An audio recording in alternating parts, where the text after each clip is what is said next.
Hi, this is Richard with Sewing Machine Tips and Tricks, and today I have a Janome MemoryCraft 7700 QCP that I'm going to be doing a full service on and making any needed repairs. Do you have a Janome sewing machine? If so, what model do you have? What model or models do you have? Let me know in the comments. Anyway, let's go ahead and get into this. All right, here's the machine. The lady who brought it to me, she bought it secondhand, and she got it for her daughter. Wants to give it to her daughter as a present, but wanted me to service it first. So we're fixing to get into this. This piece was broken off when I got it. So anyway, she's going to replace that. This is a very replaceable piece. But the first thing we're going to do is we're going to remove this so we don't break it any further. Okay, so we have 2 screws to remove, 1, 2. And so we will just get those out of here real quick.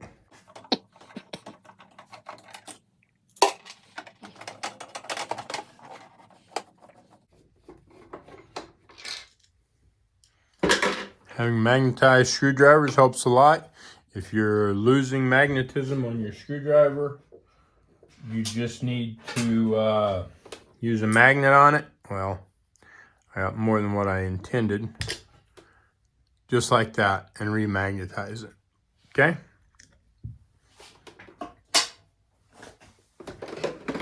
All right, so we'll remove that, get it put to the side. Then we're going to turn it back around. All right, so the first thing we're going to do is remove the needle plate. I already removed the screws. Some of these, if they have screws, some of them can kind of be hard to remove. When you remove it, you're going to check right here for any damage in here that the needle may have caused. And I don't see any on this one. So there's nothing to do, but if yours has damage, then you need to repair that. One of the things that's cool about this machine is that right there. But it's not. Here we go.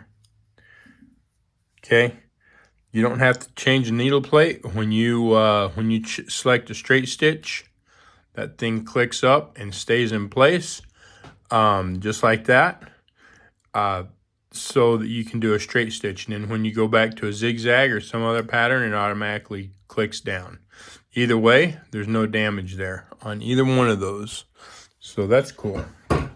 Also, you want to remove your bobbin case, and you want to inspect it. You want to inspect it all around here, and all around here, and see if there's any damage. If there's minor damage, then you're going to want to repair that. If there's major damage, then you probably need to replace the bobbin case. All right, and I don't see any damage on this. Well, so actually there is a tiny bit of damage right there. And so later when we go to put it in and reinstall it, I'll show you how to fix this. Okay. All right. Something else that we want on a Janome, on a lot of Janomes, something else we want to check is this right here, this plastic piece right here. Do you see that damage in there? Do you know what that damage is from?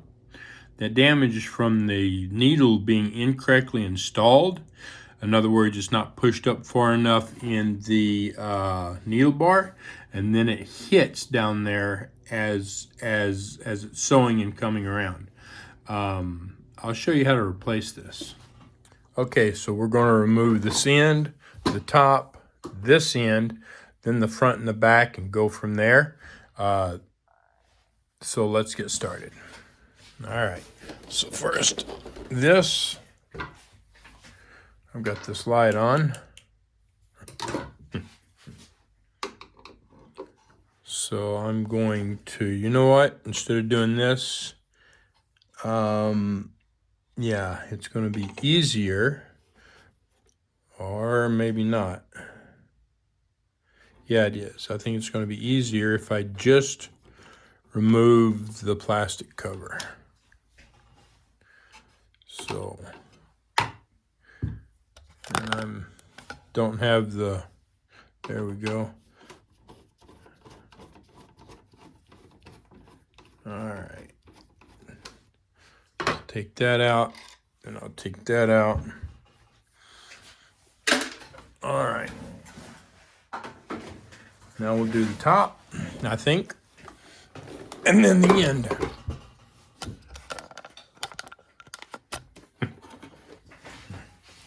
Okay, so we have 1, 2,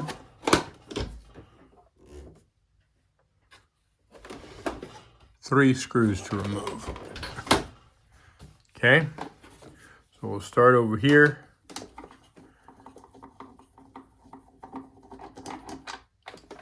There's that one, and that's a longer one. Then we'll get this one. This is a shorter one, I believe. Okay, and then this one over here is a small one. Right? You saw it just a second ago. Right there.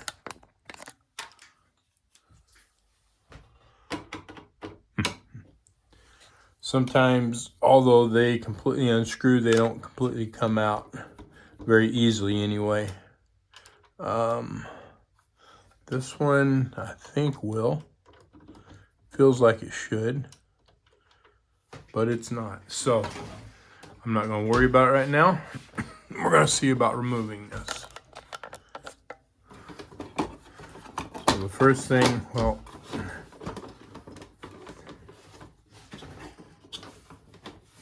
all right, so we have, it is catching on us right here on the front. So we're going to use this little spade, whatever you want to call it, and there we go, just like that. And then it's out, okay? And then we should be able, the keyword, there we go. Just lift it straight up.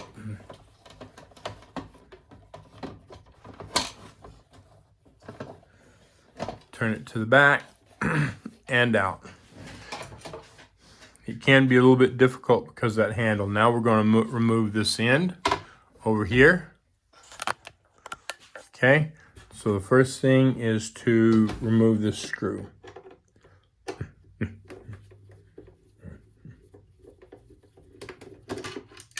Oh, and I'm not supposed to drop it like that. I'll have to get it out here in a bit.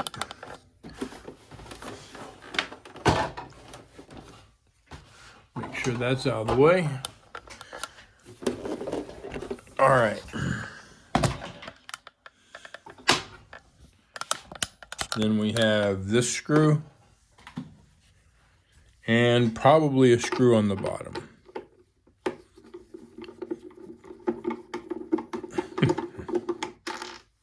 That's a longer one.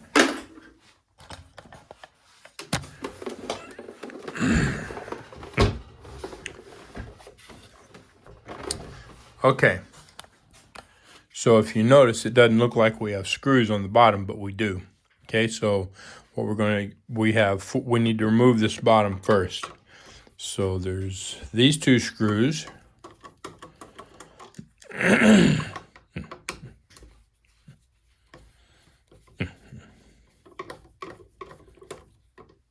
You don't necessarily have to remove this bottom if you're only taking this end off, but you have to have the right size screwdriver. But in this case, we're opening the whole thing up, so we're removing it. And then there's these 2 screws.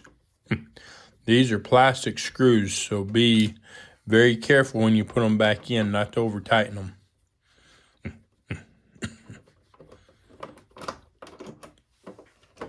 Okay, then this should just come right off. See the 2 screws? And we should be able to just loosen them. And then remove this just like this. Did you hear that screw? I did. There it is. There's that screw I dropped. Okay, now we want to carefully remove this end.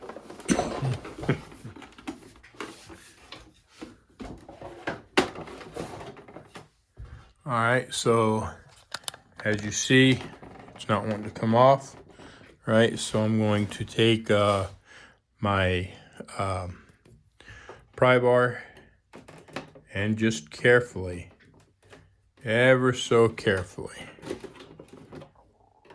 just like that. And you can see the spots where this should go. Okay, and there it is.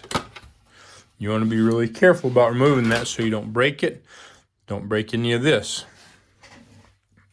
All right, now we're going to remove the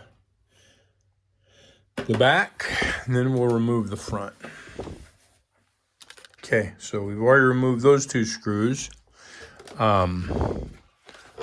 We have this screw here that has to be removed, right? And then these two screws down here, and I didn't notice, I don't remember on this machine if there's some screws on the bottom, and I didn't notice just now. So we're going to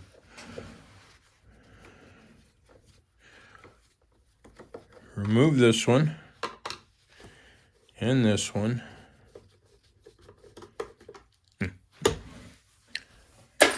Then we're going to loosen this one. And we're going to see if it'll come off or if I've got to turn it back over. And it's not, now, it's not being real, it's not just coming off real easy. So we're going to look at the bottom. I'll turn it up on the end. We're going to look here, maybe, and see. Okay, right there. We have a screw right there. That's what I forgot to look and see. I got to move this up out of my way.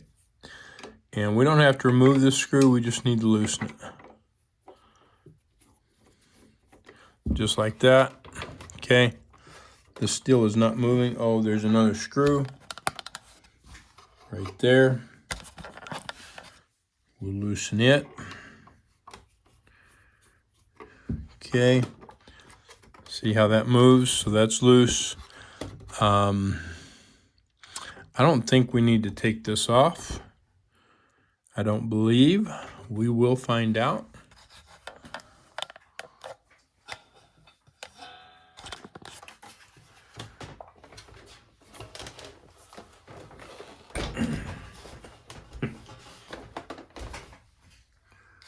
Okay, there is another screw right here, which I did not loosen, but it's already loose. So we'll need to tighten it back up when we put it back on. But if you're opening this up, make sure you loosen that. All right, now I'm going to sit this back up on the end.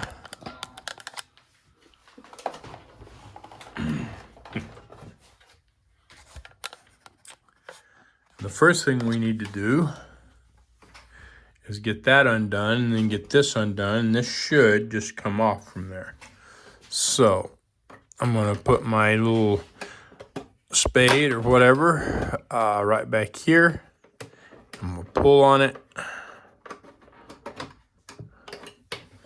I'm going to put another one in here to try to keep that from getting caught.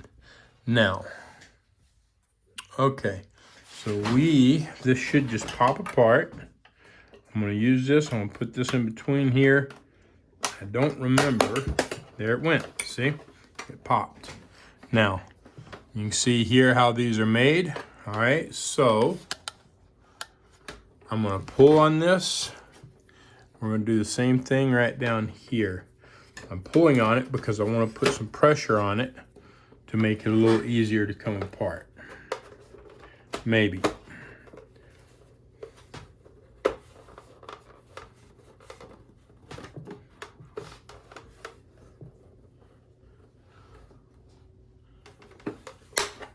There we go.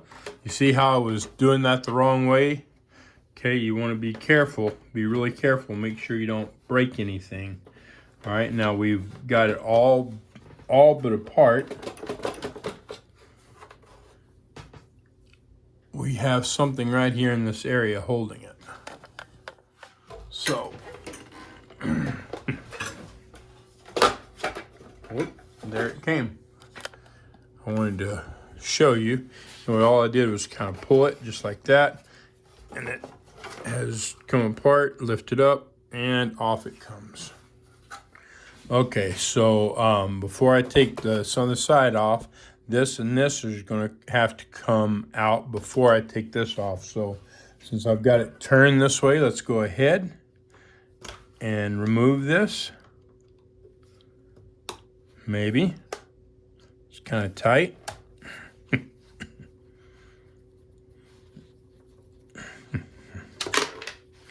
There's that one. I'll get it in a minute. And then here's this one. Right there. If you're wondering why that big one's right there, it's to hold the bed on. Okay, so that it clips onto it. Now, we will turn this around. Get this piece out.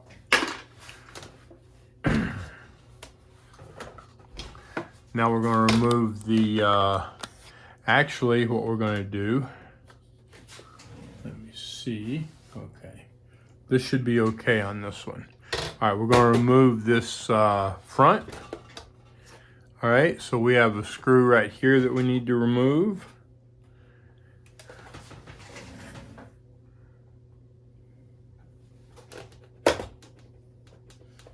And I believe that's it. So we will, and we don't have to remove it, we just need to loosen it, okay? And we have another one over here that we need to loosen. Okay, right here, just like that, and there it is. Now, I think this should just pop right off. Of course, we've got wires that we're gonna have to undo. I don't know how many. We will see. A lot. A freaking lot.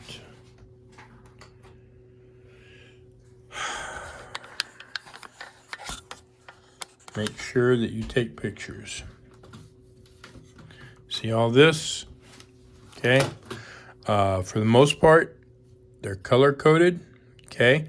Now you see that one's kind of off, so you want to take note of that. It's not the same color. Most of them are color coded. There may be some that aren't. Usually, if they're not, there's only 1 or 2 spots that they'll fit, and the length of the wire will usually determine which one it goes to. In other words, if there were 2 blue ones just like this other blue one, in fact there is. See, there's another one over here. But if you can't see it, right here. Now, I'm not going to be unplugging that, but let's say that I was, and there was another blue one off down here somewhere. Well, this wire wouldn't reach it, right? So that's what I'm saying. Normally, you can figure it out by obviously the color coding and where the wires reach, all right? But taking pictures is a great idea. It can help to answer any questions or problems you may have when you go to put it back together. And you need to be very careful with these, okay? You don't want to break this. These things will come off this panel. So just very carefully.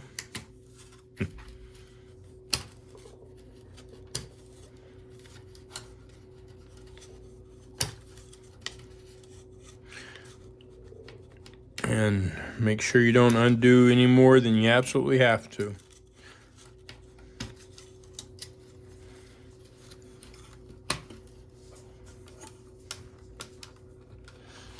So see, like these two are very similar, but this one won't fit over here, okay?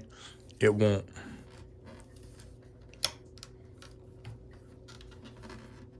It doesn't fit, okay? So, all right, does this one, yeah, this one, this red one has to be undone. This one, whoop. So here's another great example, okay? Remember I told you about this one, and then, or no, whoop, nope, this was the brown one. Okay, never mind. But this will only fit to like right here, so it's not coming up here.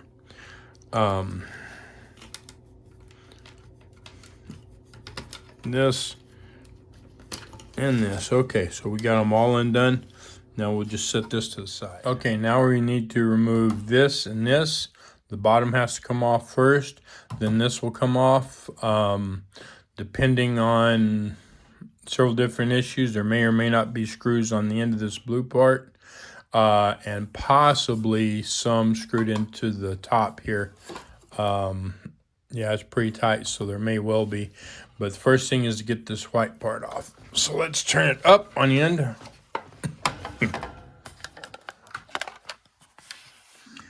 And we will remove these two screws.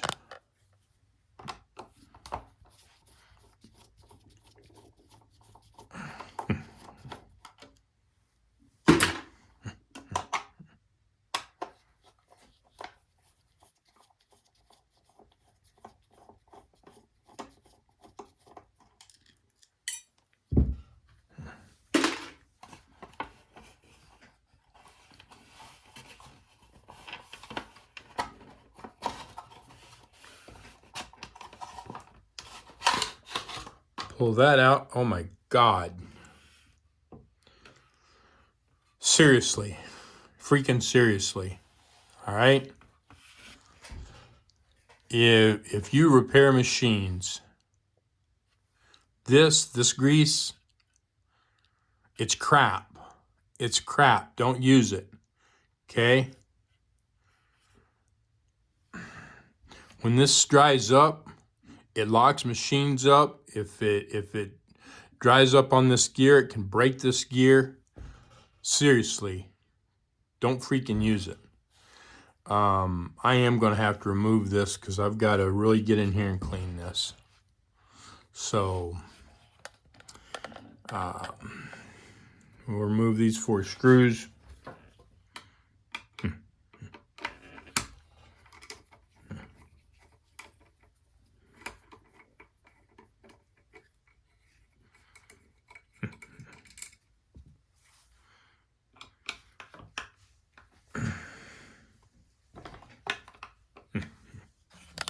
Oh, you can't see what I'm doing. Sorry, I moved that screw. Now I'm removing this one.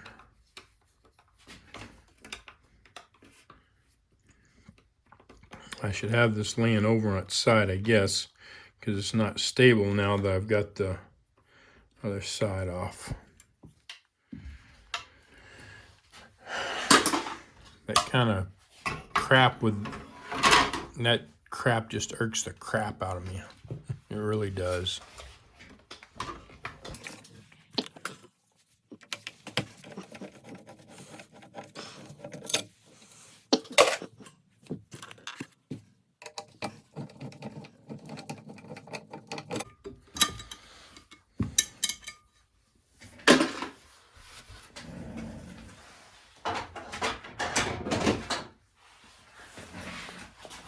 Okay.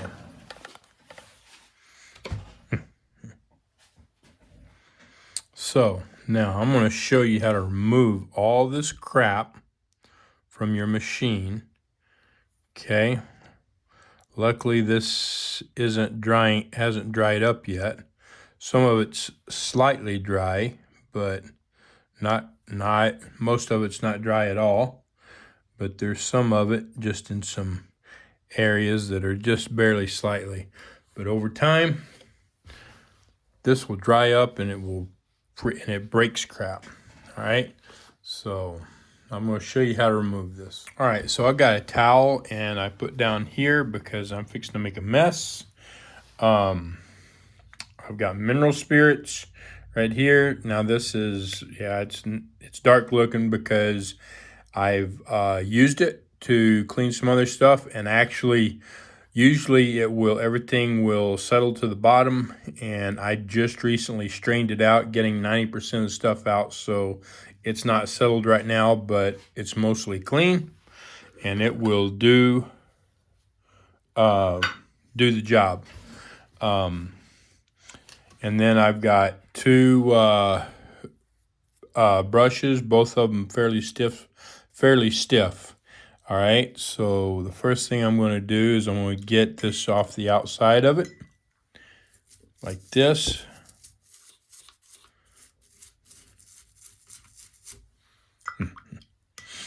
And mineral spirits does great for cleaning oils and greases that aren't dried up hard.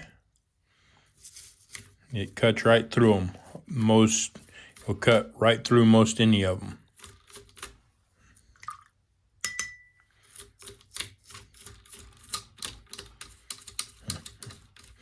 I don't even understand why they put it all on the outside of this. You don't need it there. The only place grease needs to be here is on that lobe, not every single place that you can get it.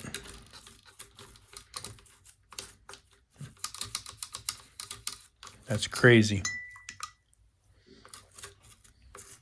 Okay.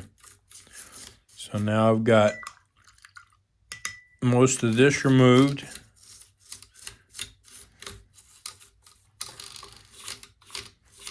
And no, it's not going to hurt those wires, not in the least.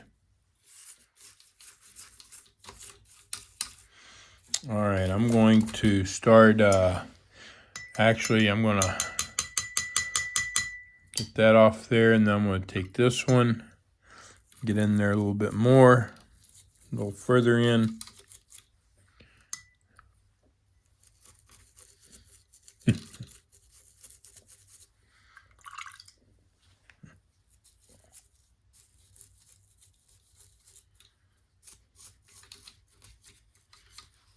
Okay, now I'm going to start turning this and cleaning it up.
All right, we got the biggest part of it off.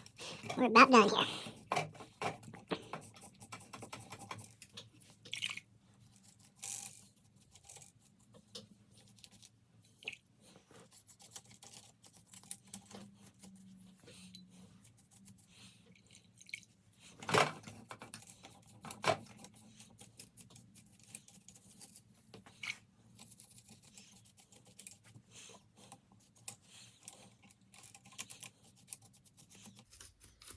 Okay, I think we're done there. All right. Wipe my brush off, put the lid on this, set it to the side. Now we're going to turn this up. Dump whatever's in it out.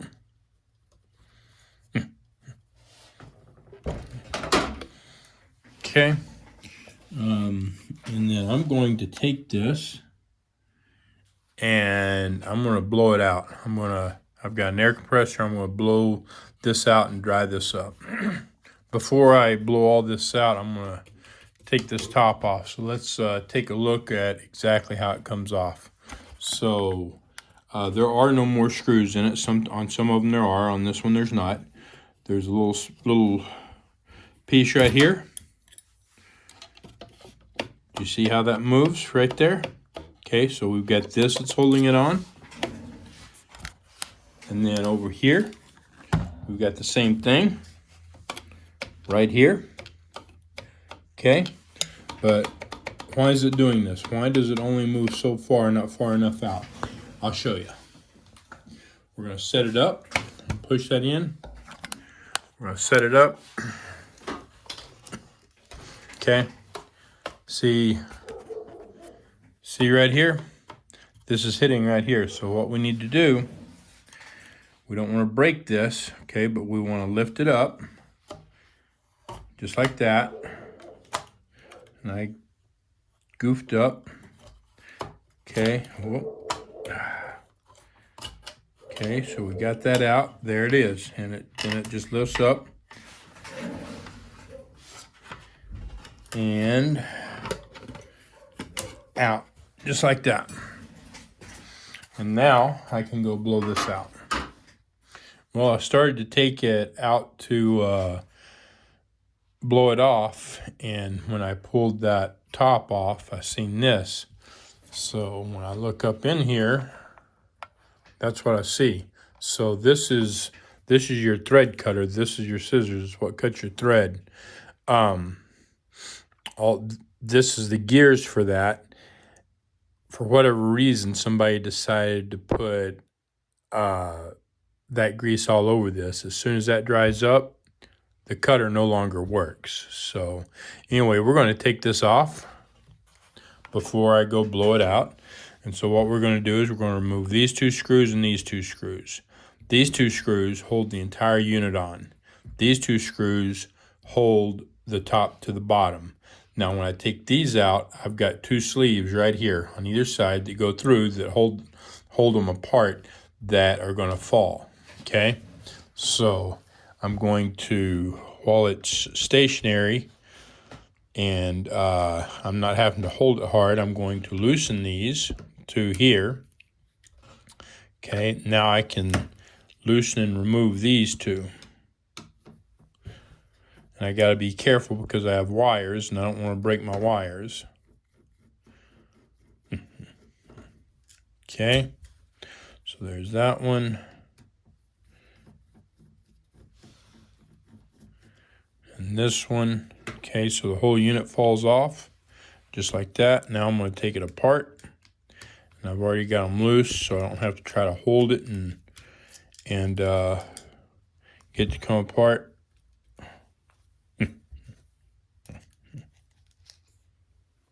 Well, so there's that one.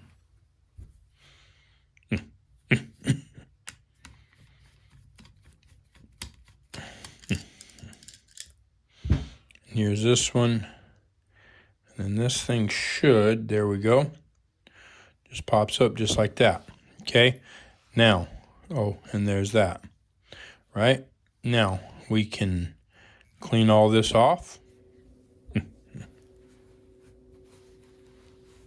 Get the towel again, put it under here. I'm going to raise this up with something.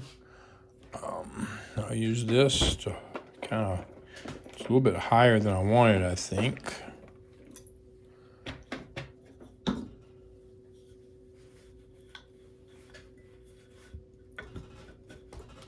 There we go.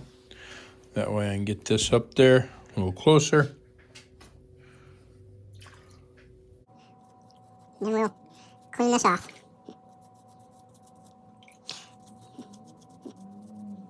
And again, no, this isn't going to hurt this. It's not going to hurt the switch. I wouldn't recommend doing it while it's plugged in or on. That could cause a problem. But when I blow it out, it'll dry it up, dry everything up.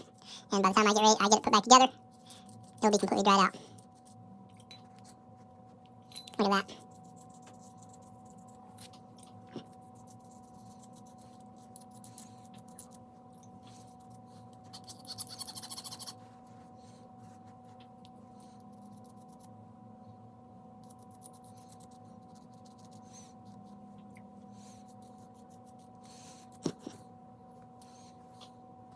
No, that's not going to hurt anything for it to come apart.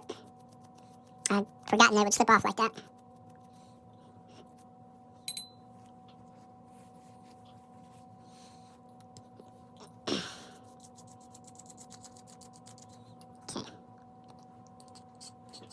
There we go. Now, let me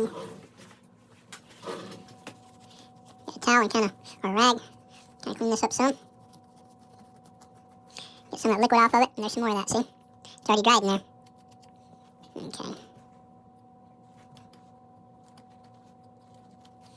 Okay.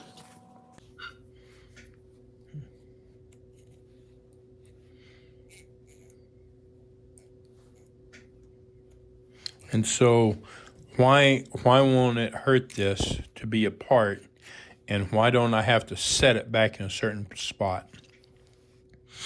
So this right here is a switch, okay?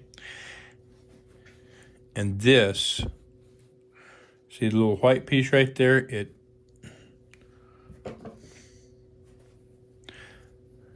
See that? That turns it on and off. That tells the system. Whoop, I put it on there wrong. That tells the system where everything's at. Okay, just like that. So it goes off right there. Okay, now we will clean this off, and this has actually got some other crap on it too. You can see here, so this gives us a chance to clean that all up real well as well.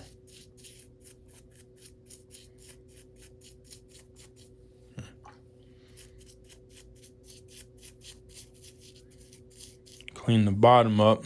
You can see a little bit of crud right there. Okay, so I'm gonna run that, and I'm just gonna push that out, clean this off, push it back in. I'm gonna get that off there.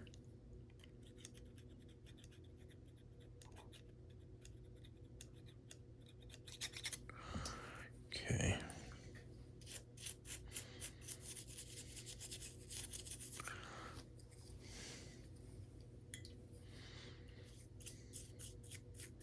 Then there's a little bit of dirt and stuff on this side.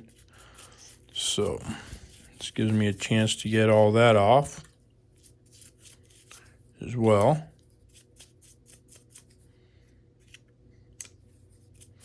I highly suggest you don't take this apart.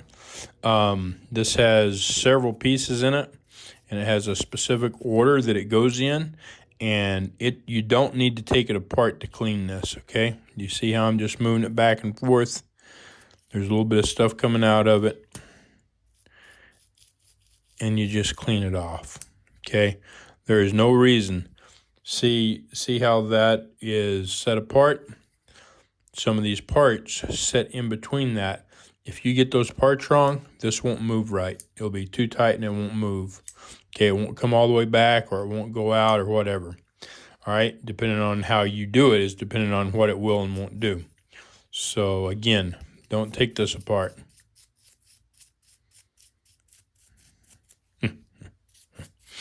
Even if you have to replace on Janomes, even if you have to replace the knife, the cutter, you can't buy them individually. You have to buy this whole piece.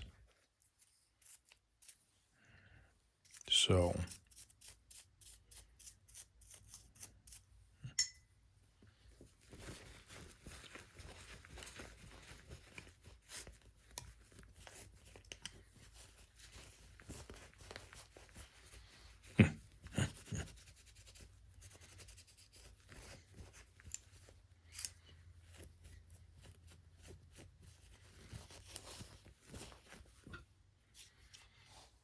all right, there's that.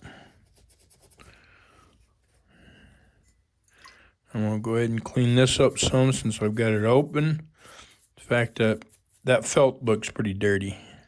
So I'm going to get some of these mineral spirits on it. And why would I do that since it's a felt? Because the mineral spirits will blow out of it, okay? And while they're in there, it will start eating the oil and removing it, effectively cleaning that up.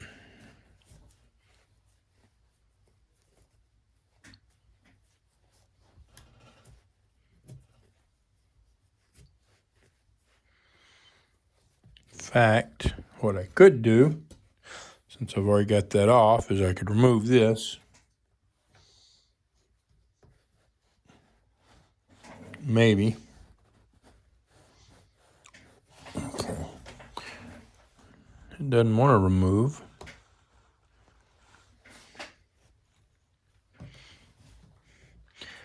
Be careful not to let this fly, because it dang sure will.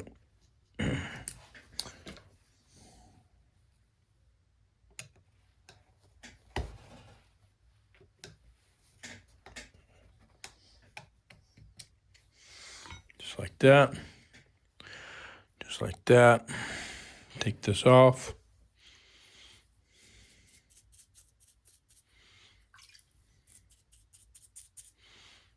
Just really soak it.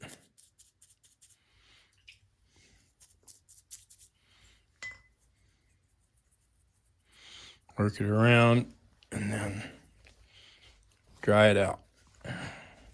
See the crap coming out of there. That's some of that grease that got in the dang felt. Jesus.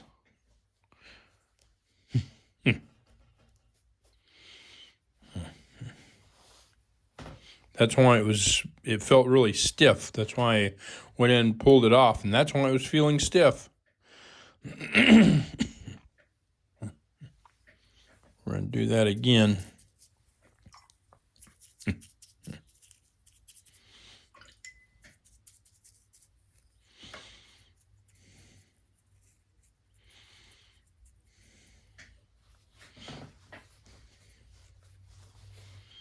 There it is, some more.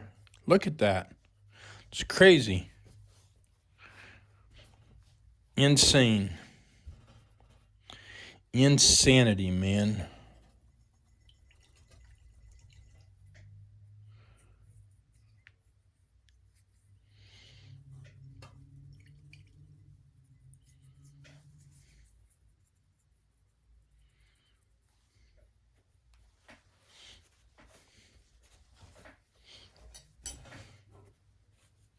A little bit more. That should, probably going to do it one more time just to make sure. Okay, so that's the most of it out of that. Now, just take note, okay? So there's a little plastic piece right here, a little plastic, what you call it, 2 of them, actually. All right, the only reason I took those off is to show you in the event that you take this off and you have those come apart. All right, they need to go on there. Then this piece goes on there. Then this goes up against them, okay? I'm going to wipe this one off. Okay, and then put this back on.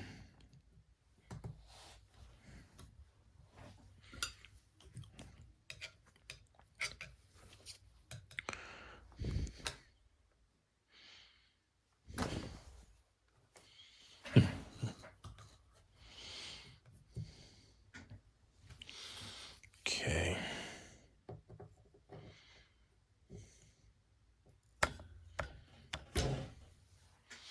I'm going to raise this up. Get this. I'm done with this. I don't want to spill it and make a mess. So I'll set it to the side. I think I'm done with it. All right.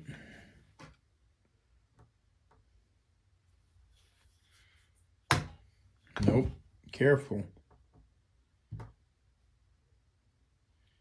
Yeah.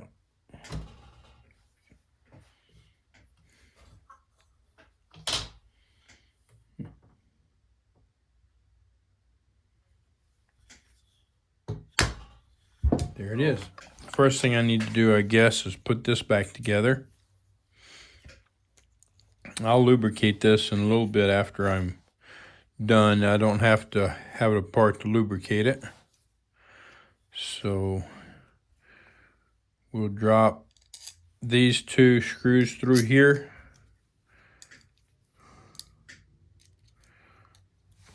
Put this on here. Maybe. Yeah. All right. Let's get that started. Actually, let's not yet. We need to get this piece in here. So, and this is normally the harder one right here to get that sleeve on and stuff. So, but I still didn't get. There we go. Okay.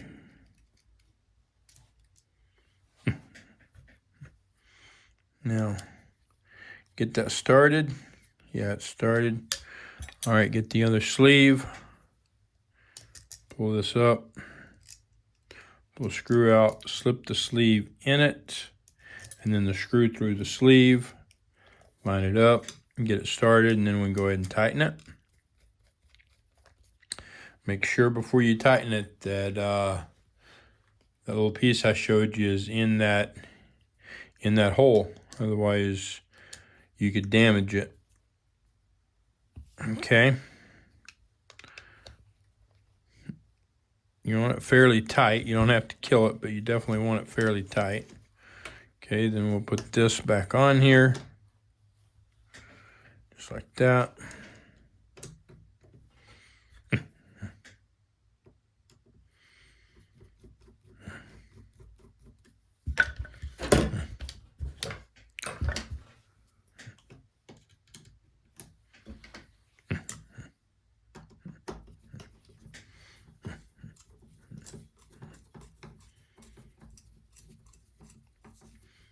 Okay, tighten this up, not too tight, because you're screwing into aluminum, cast. Okay, now, there we are. That should just,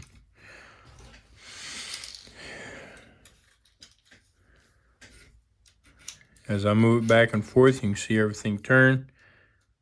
And you can still, some of that grease still in there.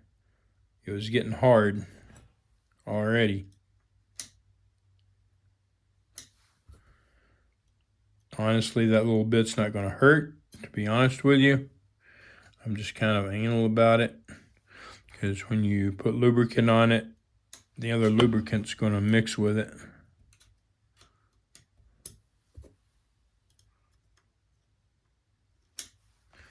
All right, then we'll clean a little bit that's out of here out.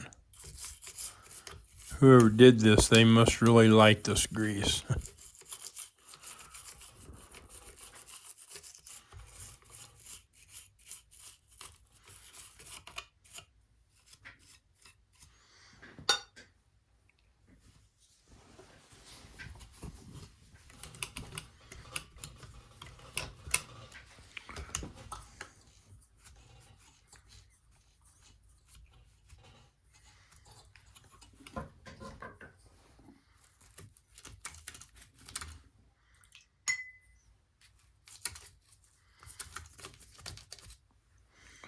Just a little bit more in there. Not a whole lot, just a little bit. Just make sure that you get it out. And honestly, what I'm taking out now is no big deal. But I mean, see, you can see this. Some of that's wet, some of it's dry. And the dry is like really, really dried. So there you go. There it is, drying up. Okay. So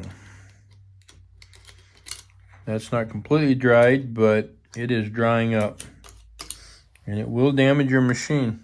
Absolutely. I've seen it break gears and lock machines up and do all kinds of crazy crap. So, all right, there's a little bit more right there that I want off. Okay. All right, we have gotten all that grease and crap off for the most part, and blown it out. Got all the junk out of it and stuff, all the lint. Wasn't a whole lot of lint, but what was in there we got out. Now we're going to replace this. I talked about this. We're going to replace this little plastic piece right here. All right, so it's got a single screw. You can see that right there. Okay, we need to remove this magnet. So we will remove that. And you can see sometimes, like this one, they'll try to raise up, but you gotta get that screw out of there first. What I do is I'll get an extension just like this, and then I'll take the bit, the right size bit. This is a number 1, okay? Number 1 Phillips. A number 2 Phillips is too big for this. A number 1 fits in there real good. And then a 1/4 inch. A 1/4 inch wrench. Millimeter wise, I think it would probably be like a 6.5. A 6 is too small and a 7 is too big. I don't know how common that is. I don't have one, but a 1/4 inch works just fine. And you're going to put your finger on top of it and kind of sturdy it. Okay, you're going to push straight down on it because you don't want this to slip. You're going to put that on it, and then you're just going to turn it. Okay, and this one wasn't very tight. I have seen them when they are quite tight. And then once it's loose, then you can just unscrew it, just like that. Okay, it's a tiny screw. It is a tiny screw. Don't lose it. Just set it to the side because you're going to reuse it here in just a second. Now, this can be kind of hard. This can be tough, difficult to get these in and out. I have not yet figured out a good way of doing it. I've only replaced a few, and I have not figured out a good way of doing it.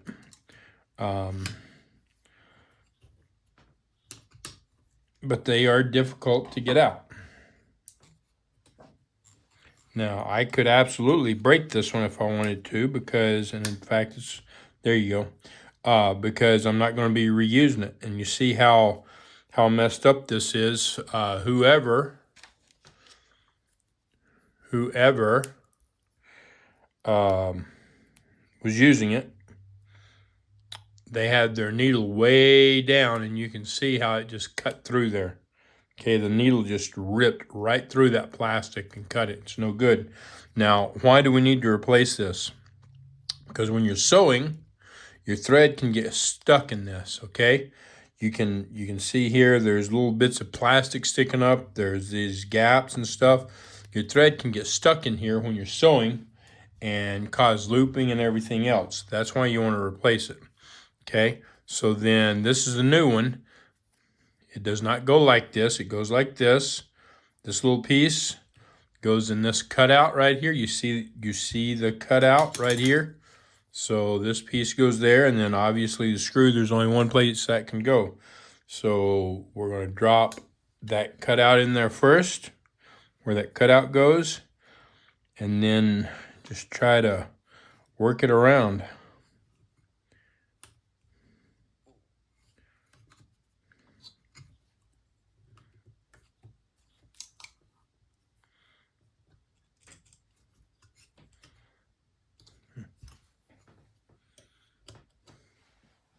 Now, I don't have it in there right. I don't know if you can see that, but I didn't get it in there right. That's why it's not going in there real easy. Not that it's real easy to begin with. Okay, there we go. Now I got it in there correctly, and now it will drop down in there easier.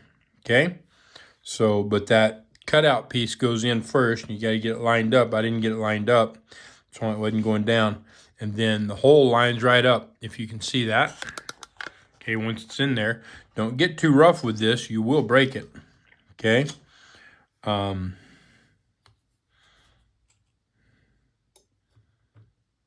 Put that screw in there, and then just screw it back down and tighten it up. I'm going to turn this over here. Well, actually, yeah, you can see it right there. So, all right, and then just tighten it up. As you notice, this thing tries to turn, okay? So got it tightened up, and it's ready to go. Now we can start lubricating. Oh, don't forget this. Put this back in. And I've said it in other videos, be careful with this. It'll break. Don't bend it. Okay, I mean, it'll bend some, but then it'll give and it'll break. So, all right, now we can start lubricating the machine. If you need one of these, there'll be a link below the description on, there'll be a link below the description in this video, or in this description, there will be a link in the description in this video if you need one of these. I may have it on my website, or I may have an affiliate link in there. I don't know.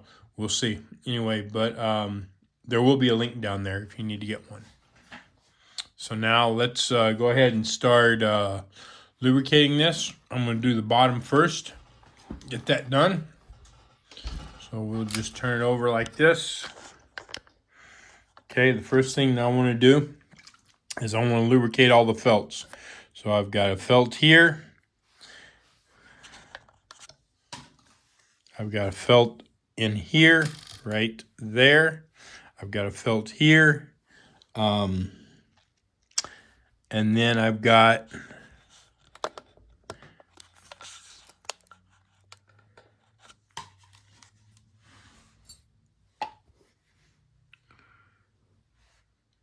this felt right back here. Right there. Okay, so first and foremost, we're just going to douse them, get them wet.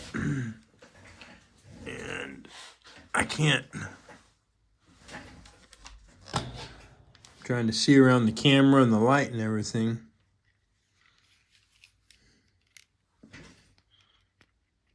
Okay.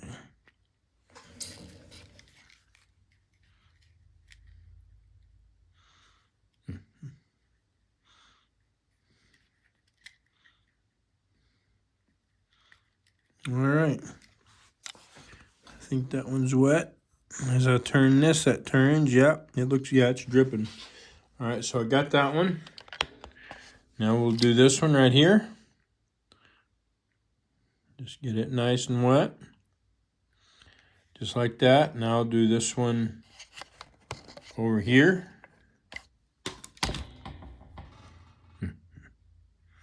Right there, that one is already somewhat wet. Okay. And then we will do this one. Okay, and if you're wondering what these are for, they are to make sure that the bushings have oil in them at all times, and to help keep crap out of the bushings, lint and dirt and stuff. All right, so we got those. Now let's see, did I miss? Yes, so this is your feed dog drop right here. Okay, this is what causes your feed dogs to drop. So through this spring, because this slides on the shaft. Okay. I'm going to lubricate that real good. And then I will move that, and I'll put lubrication on the back side of it. Just like that. And it's moving great. Okay. Now we're going to use some dry lubricant on it.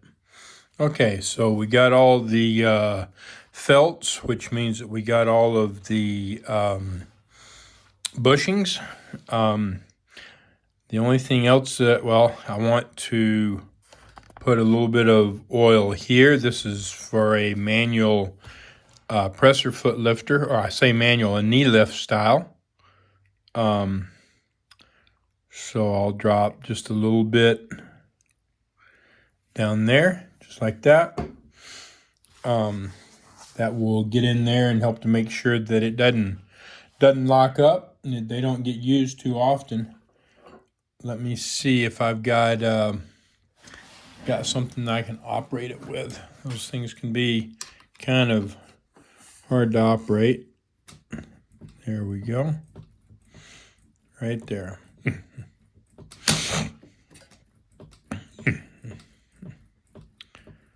Okay, all right, we're good there. Now I'm going to use some dry lubricant. This is, you can see it says dry lubricant. The label got soaked in oil, so it's really dark looking. Not normally that dark looking. And we're gonna, oh, before I do that, I want to oil this with regular oil. Not too much, just a few drops here and there. Make sure that it stays, that it keeps moving. Let's see.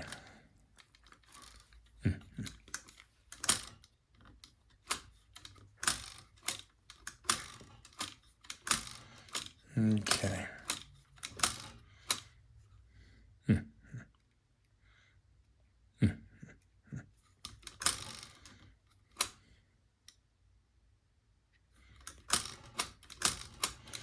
Okay, all right, so we're good there. Now for the dry lubricant. And we'll just start on the left. And the first thing I'm going to put it on is on this plastic right here. This, I told you this was the feed dog drop. And so right here, this runs on this side of the plastic. On this side, the feed dogs actually run on it. So we're going to get maybe, well, my that is dried up in my straw, so I'm gonna have to blow it out. So I use my air gun for that. Quick and easy. Just put it just like that, and there it is. It's done. There we go. Get some dry lubricant on that, and then I'll get it over here on this other side. Just like this.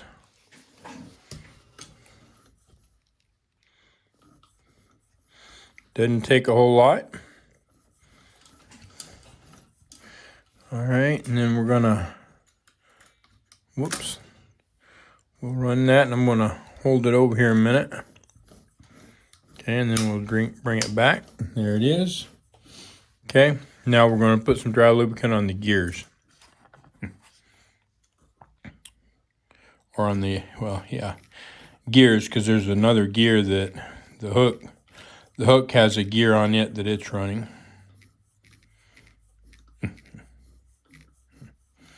Make sure we get plenty on there for good lubrication. Now it'll dry up, and this dry lubricant helps. It doesn't attract all the lint and stuff, so it'll lubricate it, but it won't attract all the crap once it dries up. So, I mean, it's a little bit wet right now, but in a little while, just a little while, it'll be dry. So then now I'm going to put dry lubricant on this lobe. This also has to do with your feed system. This is your reverse. So, okay, there's that. Make sure that I got plenty on there. Sure I do. All right. Now we're gonna put some on these gears. So it don't take much. Just a little bit to make sure that they're lubricated. Just like that. Okay.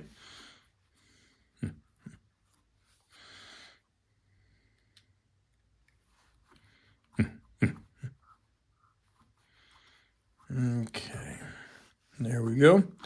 And then we got these gears up in here. It's harder to see them.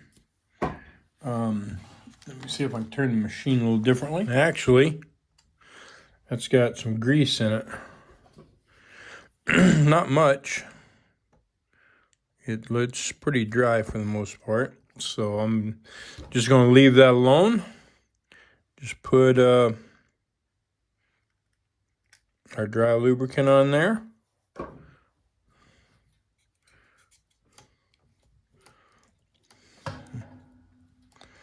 Okay, and that'll take care of that. Just like that. All right. Now, we are going to turn it over, set it upright. All right. So you saw the lobe back there I was talking about was part of the your reverse system, your reverse feed, right? So this is part of it as well. And we're going to put a little bit of dry lubricant on that.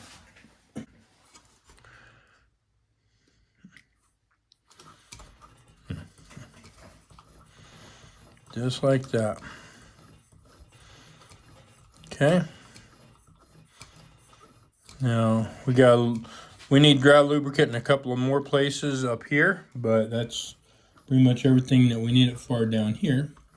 So I'm gonna get the oil again, and or actually, you know what, we need it on those gears over there, and we'll get that here in just a second.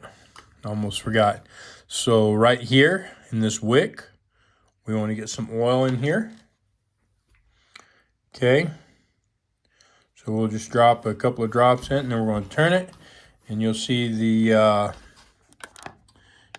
air coming up out of it as the oil soaks in, because the wick is fairly dry and just full of air. So the oil is going to displace that air and get it lubed up again.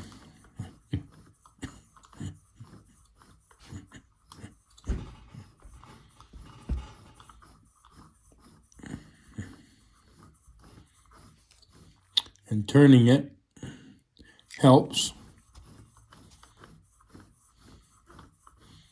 It helps the oil starts moving through those holes down there in that pin, going to the inside part of the gear and lubricates it. Okay, you notice that pin sits still in the hook. This is your hook. When me or someone else says hook, this is your hook right here. Okay, your bobbin case sits inside of it, and that point right there is extremely sharp. It'll rip your hand open. Okay, it's as sharp as the needle is.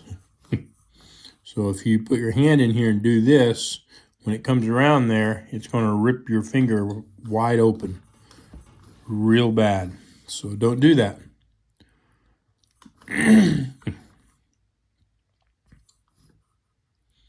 Okay. There, right there. Make sure it's lubed up good. Whoops, I didn't need to put it. Well, actually I do. I just didn't get in the right spot. There we go. Right there. Doesn't absolutely have to have it there, but I like to do it. I like to put a little bit of lubrication there because it's a pivot point. Now I'm going to lubricate this side of these gears, okay, or this, not gears, thread cutter. And I'm just going to put the oil right where that travels, just like that. Just make sure that's nice and lubricated.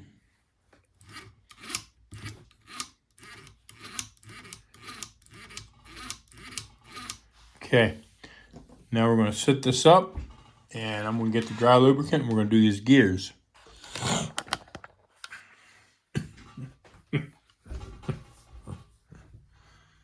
Okay, so these gears right in here, the ones that I cleaned earlier, All right, we'll get some dry lubricant on those, just like that. Okay, and now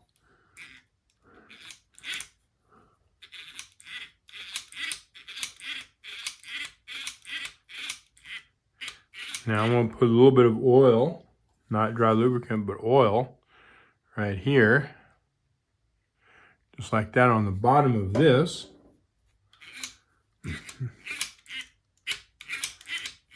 Make sure there's plenty there. All right, there we are. That's lubricated real well. Now we're going to move up. Ouch. And I'm going to put a little bit of dry lubricant in here. Just understanding where to put it is important. It doesn't need to be everywhere. So, you see this right here? It locks right there. Okay, so we're in here. Okay, this is the part we're in. All right, that's where we need the lubrication. And so I will start here. And just let me get this where you can see it. Okay. So again, this right here is where we're putting it, on the inside of this, not on the outside. Okay, and then I'm gonna run it. I think you can see that it's wet in there, and then it'll kind of dry up to like a waxy, be kind of like a wax. Now I'm gonna put oil right here on this, because I want to make sure that that stays nice and slick. It's not absolutely necessary because it's running on plastic, but this just helps to make sure that you don't have any issues, that there are no issues with it. Okay? So there we are. All right. Now, let's see. Let's put, remember where this grease was up here? Right here. We're going to put some dry lubricant on this. Okay. Just like that. Oh, heck. I said dry lubricant and I had oil in my hand. All right. I'm going to wipe that off. Dry it up. Try that again. All right. Put some dry lubricant on that.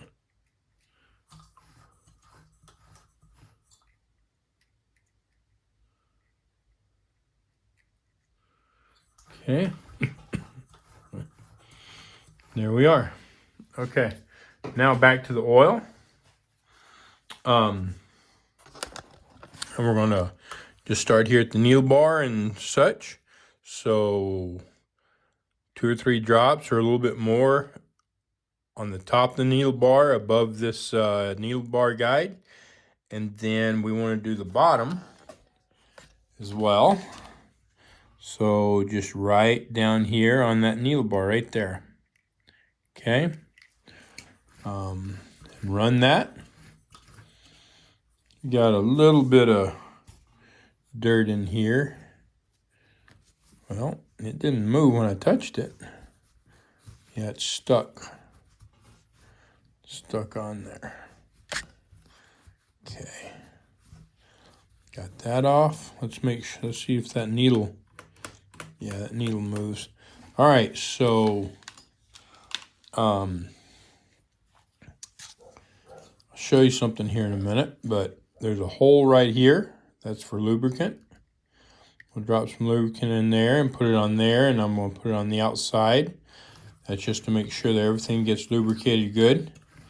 And then right here, where this is, where this goes around and in and out, we're going to put some lubrication there.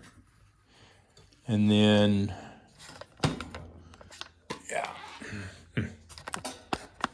right up here, where this pivots, we'll put a little bit of oil right here.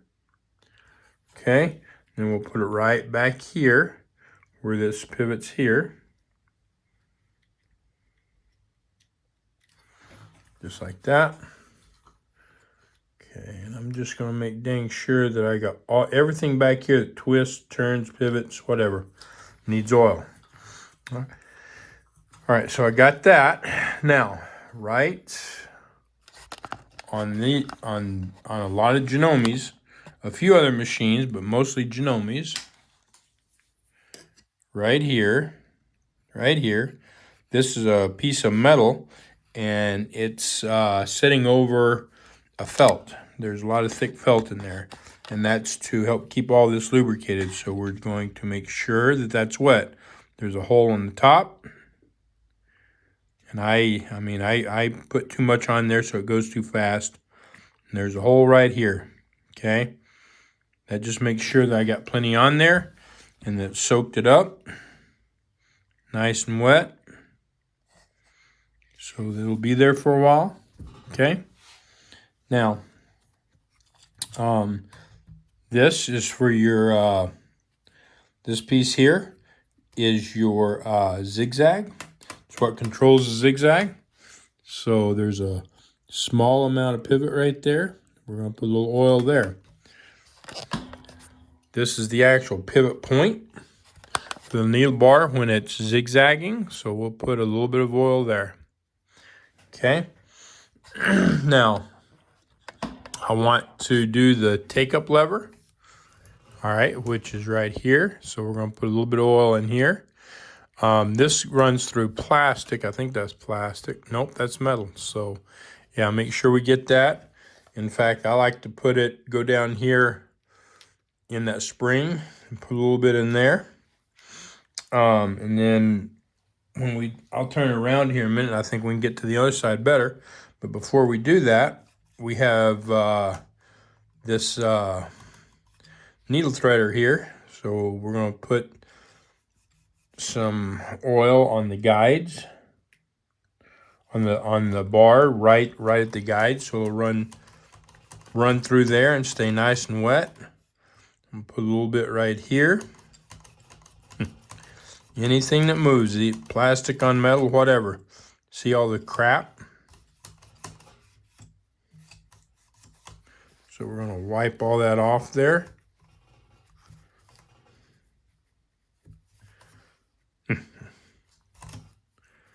Then we'll wet it down again.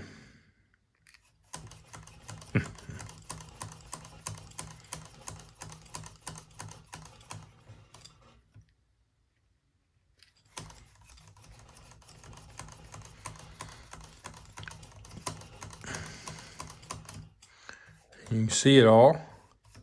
See all the dirty crap that's coming off of it still.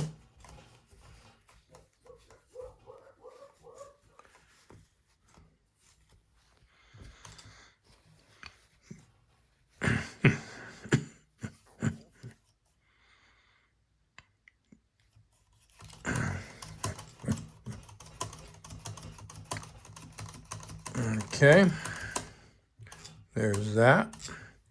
All right, now we will turn this around. Ow! Careful, some of these things are sharp and they'll cut the crap out of you. Kind of got me there. All right. So we're gonna put just a little bit of oil on the edge of this, like that. And then I want to get, can't really see it, can't really get to it. I'm gonna clean this out a little bit. There's a little bit of junk in there, like that. And I'll put some dry lubricant right here to make sure that stays lubricated.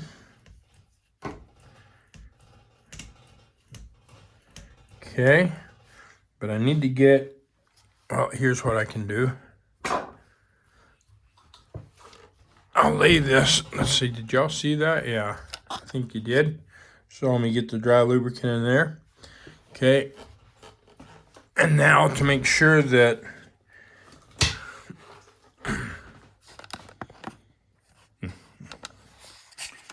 I get this other.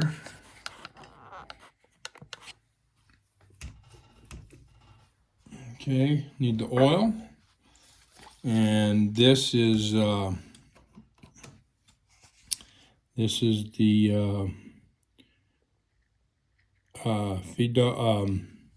pressure foot lifter. I done the top of it earlier.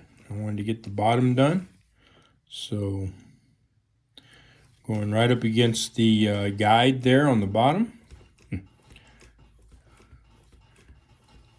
Okay.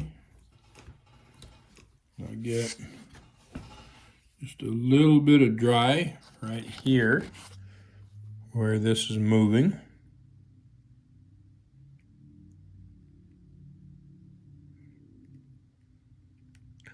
Dries, it's trying to completely dry up and clog my straw.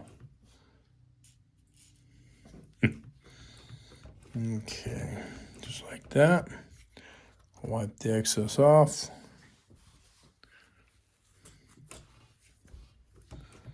Okay, we're good there.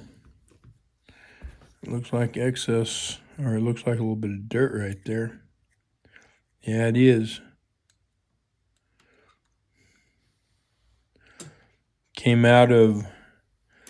Probably came out of that little guide right there. Okay. All right, now back up.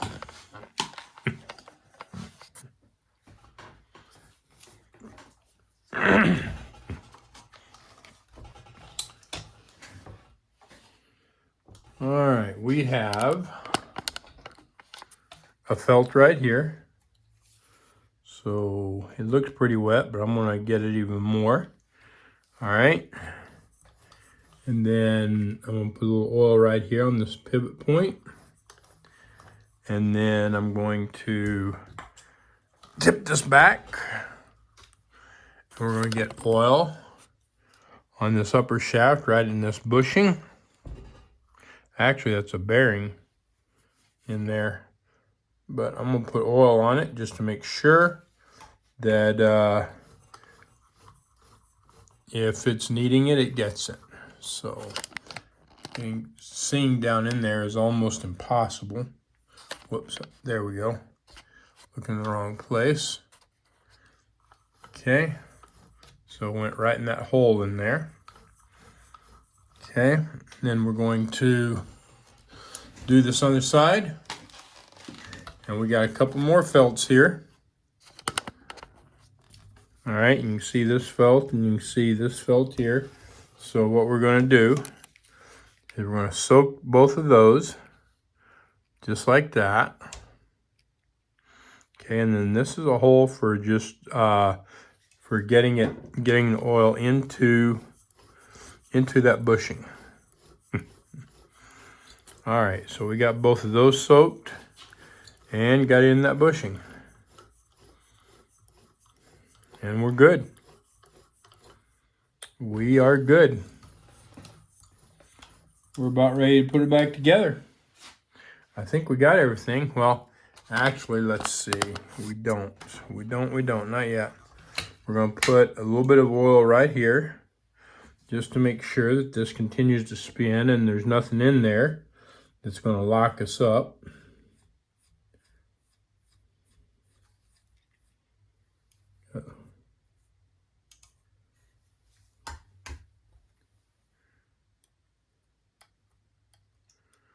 Looks like some pieces of thread stuck under there.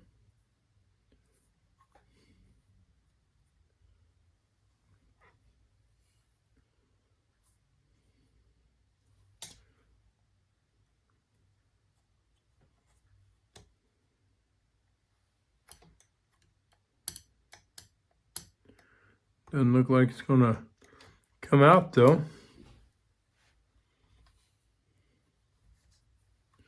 It's tiny, so it may not be a big deal.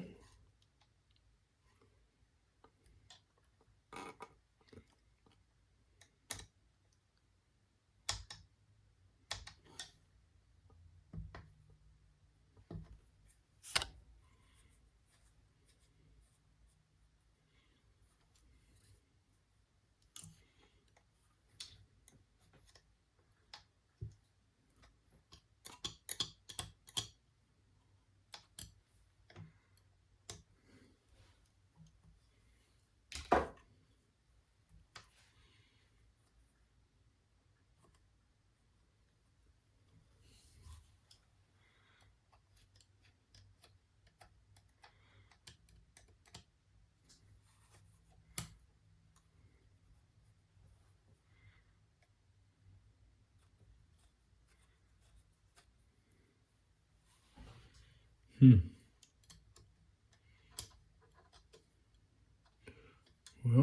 looks like it's getting bigger. Yep, it is.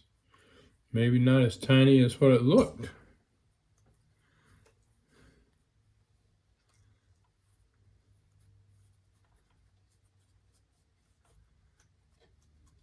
Look at that. Got a good bit of thread that got stuck down in there. Didn't look like it was that big a deal, but that's a lot. That can definitely lock up your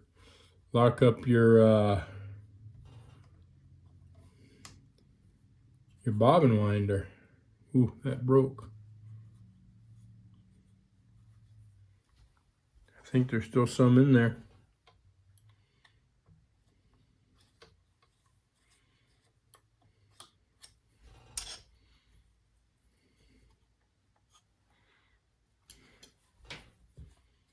Put some more oil in there and see what happens.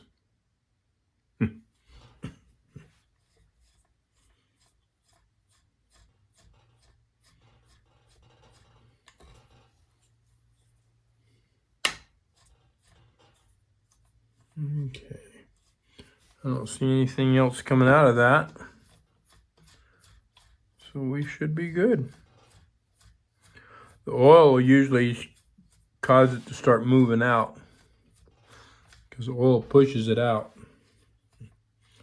Pushes out crap. And we'll get some oil on this little pivot spot here, where we pivot at like that. All right. And then we're gonna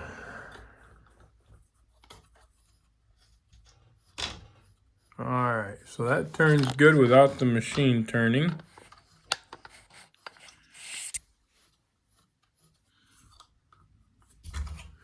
So we're good there. All right, we're gonna get this end real quick. So we've got this, whoop, you can't see it. We got this idler pulley. While we're turning that, I'm just gonna put a little oil in there, just like that. Okay. That's just to make sure that stays lubricated real well in there. Then this controls your other feed on it. And we're just going to put a little bit of oil back here where it twists, where it's supported and twists that right there.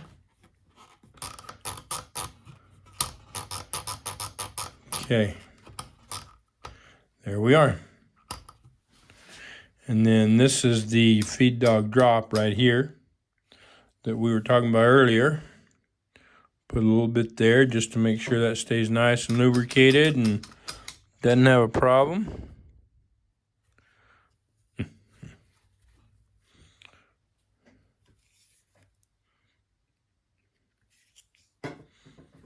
There we go. All right. And now we're ready to put it back together. So let's get started with that. We will put the back on this first. I've got the back right here. I will tip it up like this a little bit. The reason I do it this way is it helps to keep it from catching on anything from the back. I know it's in the air. I can see the top of it, see what's going on, like over here, not getting this under that not fitting under there correctly. Now I can see that everything's lining up here just like it should. That looks good. Now I can turn it around, just lay it on its front. Everything looks good here. Okay. Now we will put some screws in.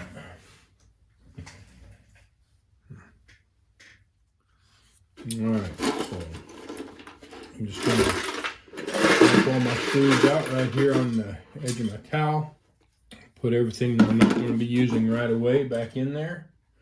So yeah, I'll put this top in there I don't need that. I don't need that. I don't need that. I don't need that right this second. What I do need is 2 screws. So the bright silver ones have specific places that they go. That one is a needle plate screw. These 4 big ones go on the bottom. I don't know, you can't really see what I'm doing there, sorry. Needle plate screw.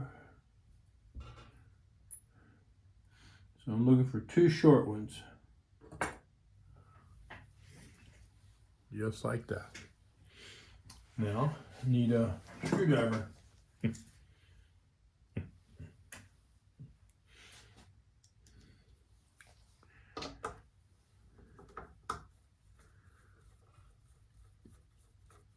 Put that in.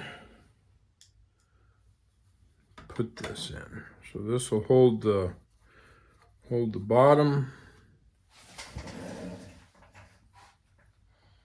Okay, and nothing down below here. I could put these 2 in to help hold it, but I know there's one up here, so I think I'm not going to right this second. Yeah, I've got, well, I've got this one right here. Tighten it up. Let's see. There we go, yeah. We will go ahead and put these other 2 in, I'm thinking. Trying to remember which 2 went in there. These 2 longer ones, I believe. Not real long, but these 2 longer ones, I believe, are the ones that went in there. We'll find out right now. Yep, there we go. All right. We got that on. Now let's turn this around. And before I go any further, before I put this front on, because I did almost forget, we're going to put this top on, then we're going to put the bottom on. Depending on the machine that you're working on, depends on whether it matters or not. This one, especially on this top, can be a little harder to get on if you put the front on. So I went over it earlier. Okay, you've got this here and this here, and each one of these grabs a hold of this metal. As you can see, this one drops in this hole here and moves back, and then this one just grabs this outside edge. You just watch me put it on. Now I'm going to put it on and explain it to you. So you see, I've kind of got it here and it's sticking up, right? So I'm not going to put a lot of pressure on it, but I am going to put a little bit on it, okay? And then I'm going to move it back, and it just falls in by itself. But see this? I didn't get it where it went. So now I've got to pull it back, drop it, and push it. Okay, there we go. Now it's in place. All right, let's turn it up, because I can't remember what screws it does or doesn't have under here. And it has none. It only has screws in the side, which is actually on the back side. So we will get those in right now. I have 2 of them. I can make my camera work. I have this one and this one. So this is going to be another short one. Put this in. Just like that. Okay, I'm going to leave it loose a minute. I tightened it up, but I'm going to leave it loose. Okay, and then we will put this one in. And I said it earlier, I'll say it again. The reason this thing sticks out so big is it is designed to catch the bed that goes on there, and or embroidery unit, whichever you put on. Now, use a flathead. We're going to tighten it up a little bit, not too tight. Okay. Doesn't have to be dead tight. It's tight enough that it won't come apart. There we go. That's tight enough on that. Now we're there. Now I'm going to put the bottom on this. But always clean all your pieces up before you put them back on there. This is just a bunch of crap that can dry up. It can look ugly and stuff, but as well it can attract more lint and stuff to it and hold it. You see how that is right there? Okay, so the first thing I'm going to do is just wipe that out.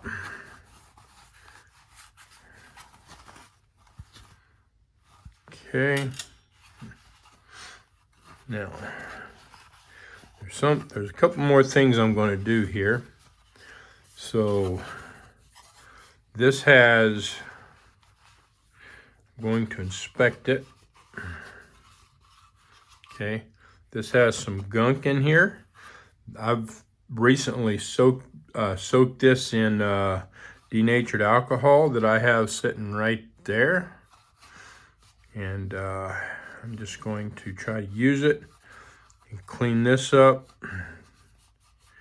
It's not coming off the way I want it to, so I'm going to use a brush. So get my denatured alcohol, use a brush that will get in there better, and I want it in that crack as well. I'll show you why here in just a second.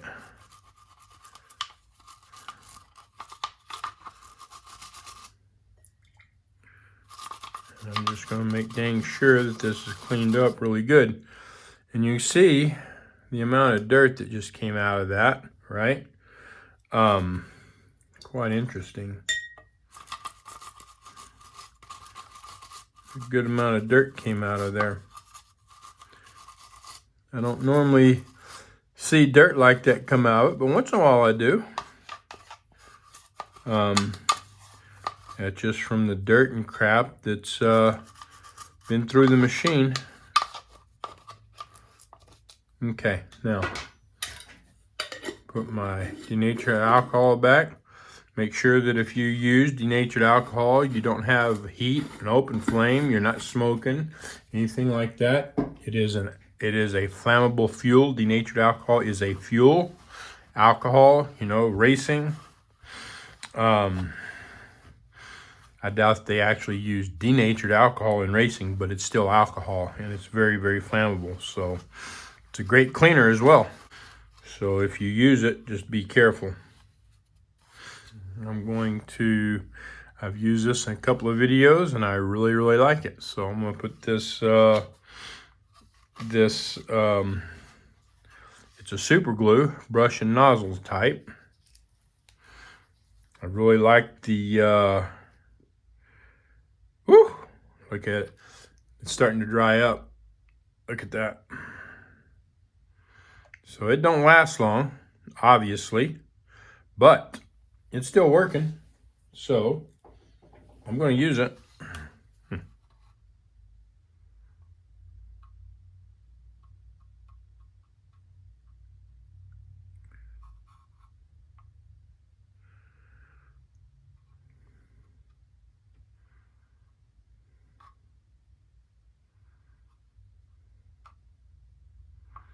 Getting more right there than what I actually need, I know. I'll put that back together and close it up good. Now, I just have to wait for that to dry. So, we're going to do something else.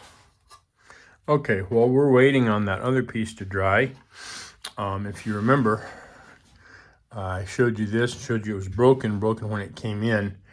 And they're buying another one if they haven't already.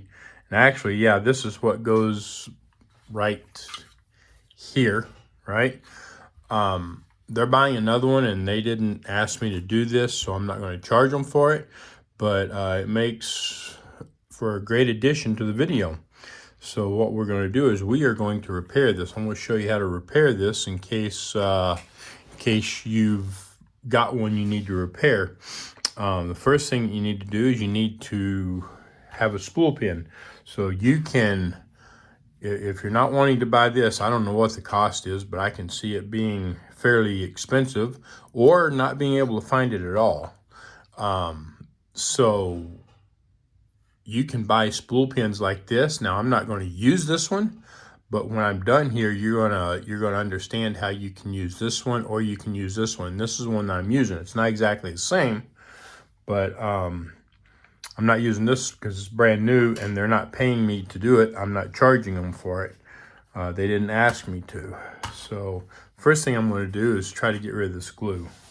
So I don't know if this will work or not, but I know denatured alcohol eats through a lot of dried stuff.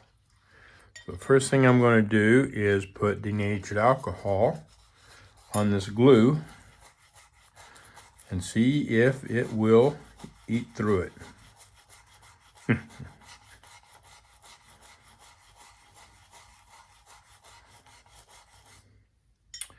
It looks like it might have done a little bit to it.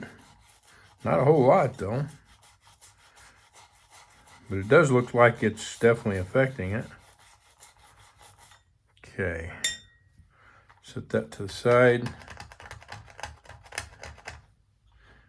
Alright, it's not doing a whole lot. So, well, done some. See how that popped off? It's loosening it. Let's do this just a little bit more. I've got something else that I can do here. Okay, so I'll show you. That's kind of thick. So I've got the denatured alcohol on it, and it's sitting there soaking in.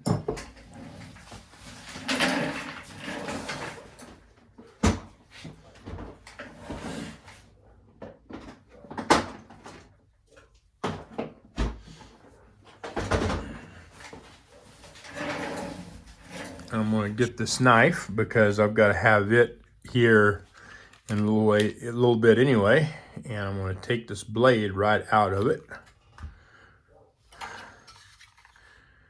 and just kind of get it even and flat because I don't want to tear this up.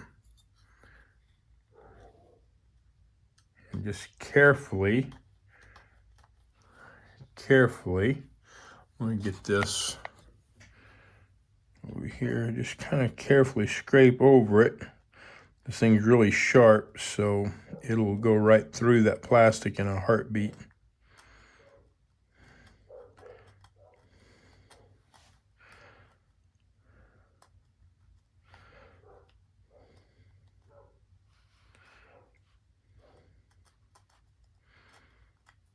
And again, I don't have to do this. I gotta wait on that other glue to set up before I can really do much with this machine. Well,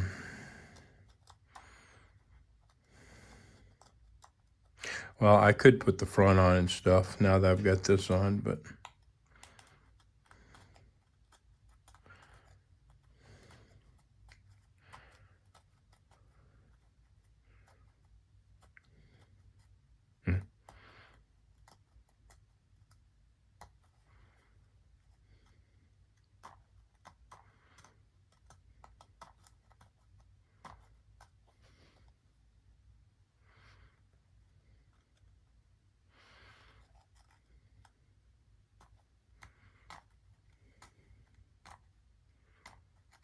okay.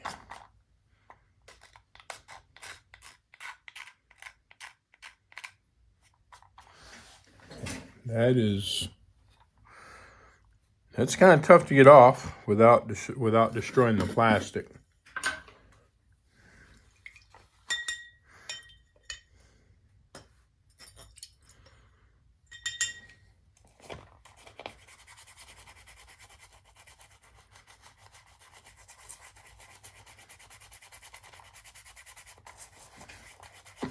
Kind of pushing down hard on this to get it to loosen that up.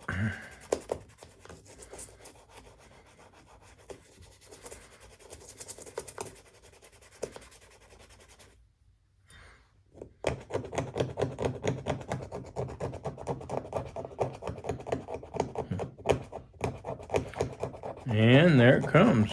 There it came. I'm just using my fingernail if you're wondering what I'm using here. Scratching over this. The alcohol has loosened it up enough, made it soft enough that it popped off. So I think we're good. I'll put a little more alcohol on it just to make sure that we got that good. And then we're gonna dry it off. Looks pretty good. Looks pretty decent. So I need the top. Get this put away, or at least out of the way for right now. Now, what I'm going to do is I'm going to cut this off. You know, this is right about, the bottom of it is right about the same size as this. Now, the top is not the same. So, we're going to put this back in here. Maybe. There we go.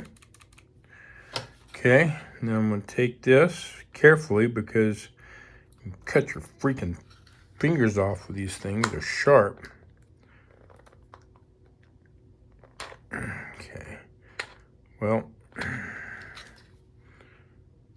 that thing's thick. So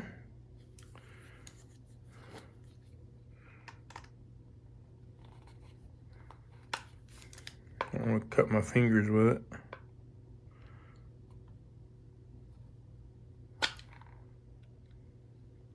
I may have to use my drill.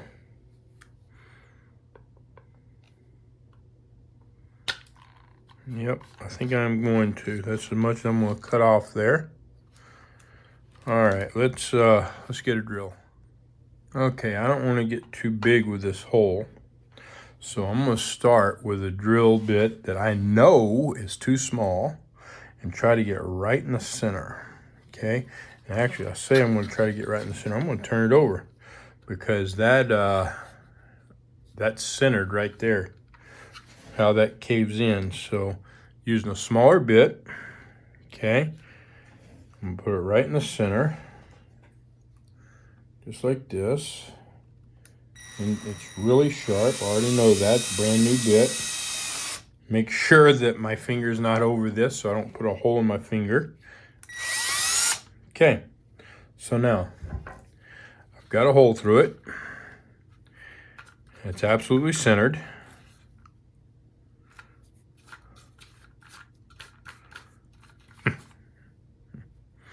Okay, now I know this is too small. Okay, which is fine. I'm going to do a little bit bigger hole. So,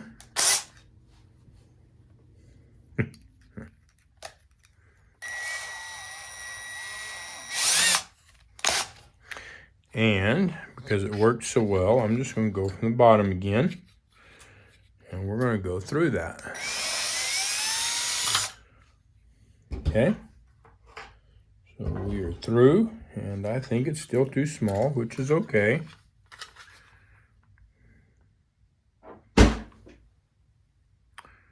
Okay, yep, it's still too small. All right, let's look at this. Actually, you know what, let's, nope, it's too small for that too. Let's look at this.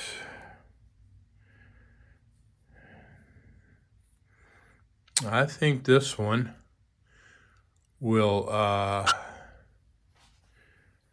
probably be pretty close. So we're going to take that one out and we're going to put this one in just like this. And again, I'll go from the bottom just to try to help make sure that I maintain the center. Just like that. Now, that works well, just like that, okay? And we are just about the right height. Not quite, but just about. So, I could do one of two things. I could make it a little bit bigger and bring it further up, or I can leave it where the stop is, okay? And it gives it a little bit more to hold on to. I think what I'm going to do, if you look here, look how thick this is, okay? I want to make like part of this hole a little bit bigger, so this bigger side starts through there. Okay, so this bit looks pretty close.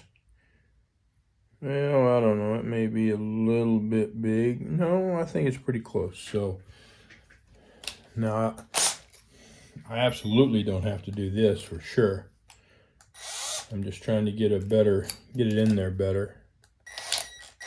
So, but I have to be really careful with what I'm about to do because I don't want to go all the way through for sure. And you see how quickly this goes right through it. So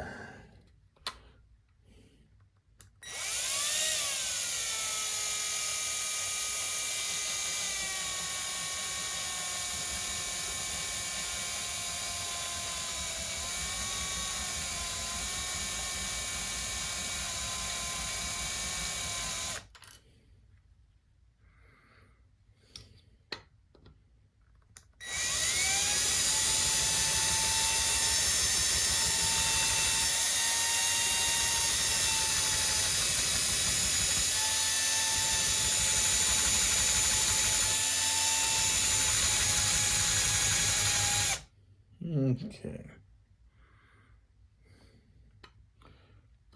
Carefully, just barely moving through it. I'm not pushing real hard. I've got the bit going at a fairly fast pace, so it'll cut lots of smaller chunks, but I'm not pushing real hard. You put too much pressure on it and that bit will go just right through it real quick.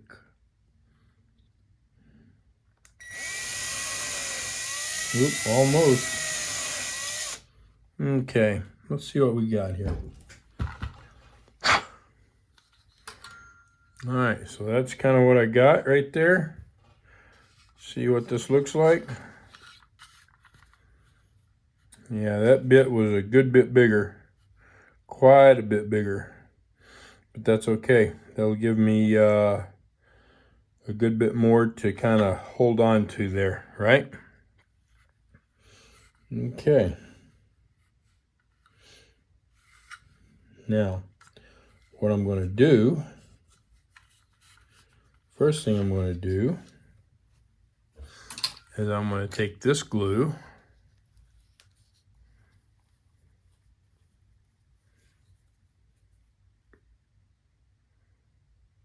Now, what I'm not going to do is I'm not going to put it here right now because I don't want it sliding all the way up this post. So I'm going to put it like right here, right on this edge. Okay. And then we will slide that in there just like that.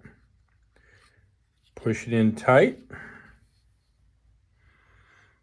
And you can see there's a little bit of glue right there. Now, just going to turn it over, just like this. And we're going to put some more glue in there to kind of fill up that hole.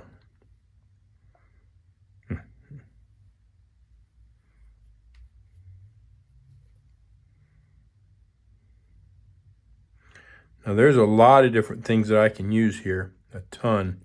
If you've watched my other videos, that water weld that I used in that Bernina video would work really, really good here. And in fact, I may put some in there. Probably will, okay? I just want to get that and you can put some on the top side too, but I want this to kind of dry up first before we do anything else, so that, you know, I'm gonna, well, it's already drying up. I was hoping to get a little bit straighter, and I goofed that up. It's already drying up quicker than what I expected. Yeah. Oh, yeah. Drying up fast. So, well, I'm not charging for it, but I should have straightened that up. Okay. Because it has dried up. Dang, I didn't expect it to dry so dang quick. But it did, it's there. It is freaking there. So it is what it is at this point. It will do a job for sure. Anyway, there it is. I was thinking about possibly putting the water weld on it, but as dry as that got and as quick as it got that dry, I don't need to. So it would have probably worked as dry as that got, as fast as it got, without me making that last little bit of a hole. And that's probably what caused it to be off. Anyway, it is what it is. We'll let that continue. I'm not going to break it out of there, so we'll let that continue to dry. All right, so that dried up, and it's actually pretty thick on there. As much as I would like the crack to be completely closed, it's almost impossible to do that without causing it to break around the edges. So I've got a nice thick amount of glue that's on the outside of it, as well as went into the crack, and it's dried, so that should hold it. So we will put this on. I don't know what the heck that is. Piece of little probably from me drilling earlier. Okay, get this put on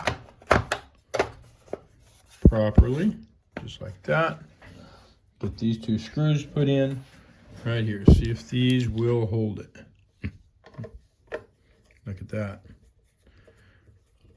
Perfect.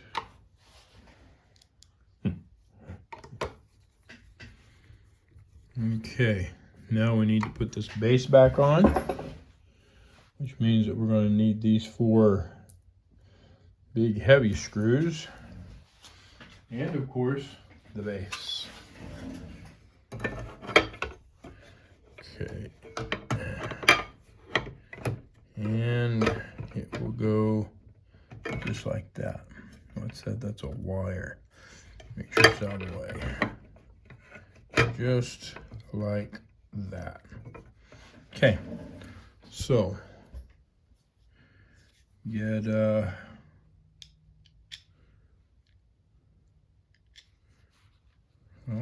I thought I'd be able to slip that on there. Not quite as easy as, there we go.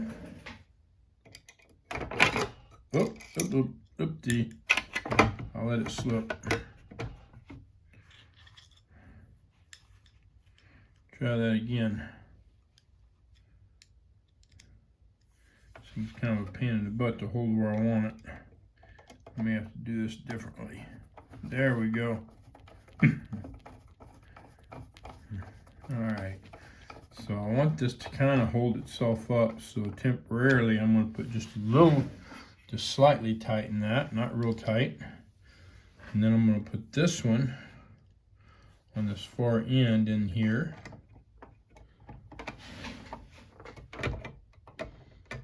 It's not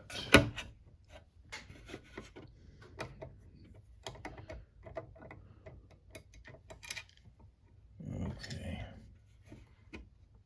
There we go.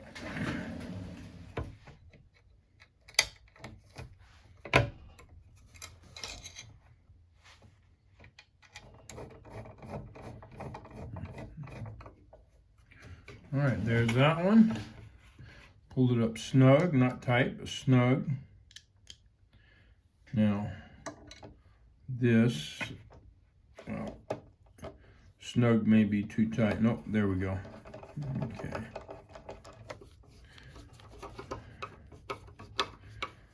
Got that one.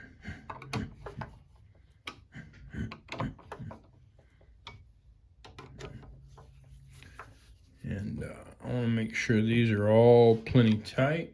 I don't want them to come out while the machine's in use. Now you are screwing into aluminum, so you have to be careful not to over tighten them. Though as big as it is, it could be difficult to over tighten them, but not impossible. All right, so that's that. Now we can put the other side on.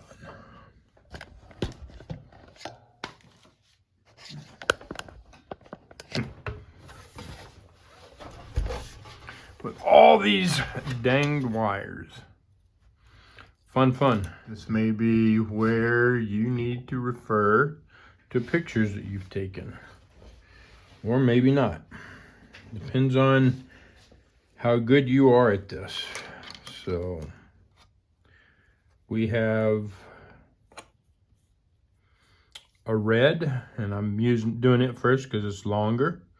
Okay, and it's got 2 spaces. We got 2 reds about the same color here. One's 2 spaces, or one's 2 pronged, one's 3 pronged. Obviously it's not 3 prongs, so that means it goes here. Just like that. Now we've got the black one, and that's, let me move this out.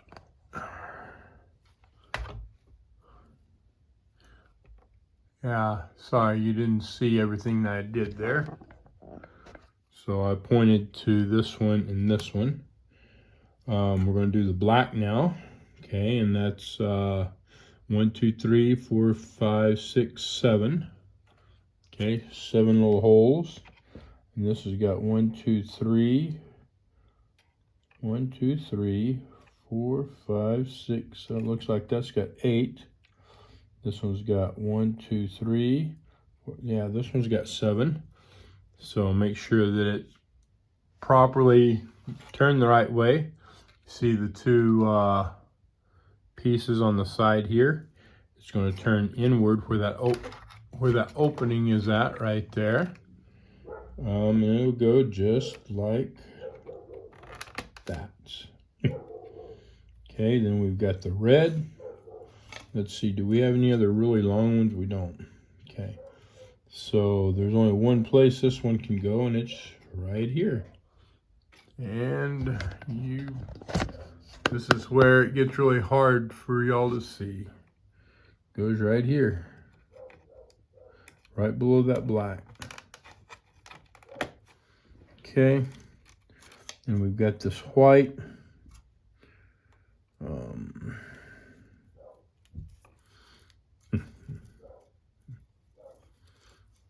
Let's see how to best do this so that I have to fight as least as possible. All right, so this white with 2 is going to go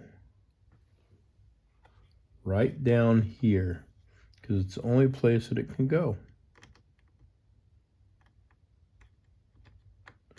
But I gotta get turned the correct way. Had it turned the wrong way. Or maybe I'm wrong. Maybe I'm missing something because it's not fitting in there.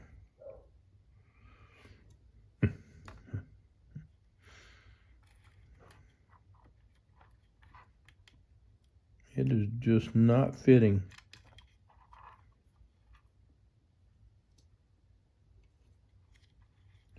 Yeah, it's not going to go that way. If it goes in there at all, it's going to go that way.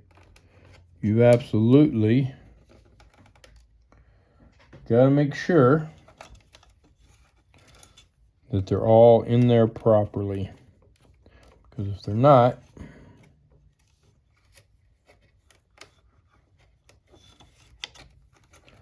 then something's not going to work and you're going to be pulling it back apart. Okay. I think we're good there. I'm gonna go back to my other video I made on taking it apart and just make sure everything looks right. All right, so I went back and checked my other video just to make sure that everything looked right. Get this back together. This needs to be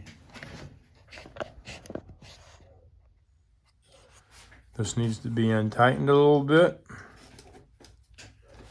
Okay, got that pushed up there. Need to get this underneath. Get that there. Get this bottom pushed up. I'm gonna lean it backwards a little bit. In fact, I'm gonna lay it on its back now. We're gonna make sure. Okay, so we have, it's not wanting to go together, and we've got this screw that's kind of holding it up. So we will loosen that up, and we'll loosen this one up just to make sure. I think it's good, but okay, there it is. Went right together. Okay, now set it back up and continue. This looks good, and it's popping together. Okay, I don't see any problems. I don't see anything holding it apart. So, because it looks good to me, I'm going to carefully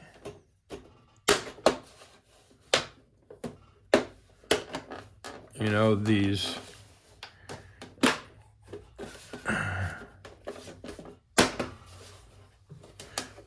it's not, most of it's going together, but part of it's not. Okay, I think there it is. There we go. Okay.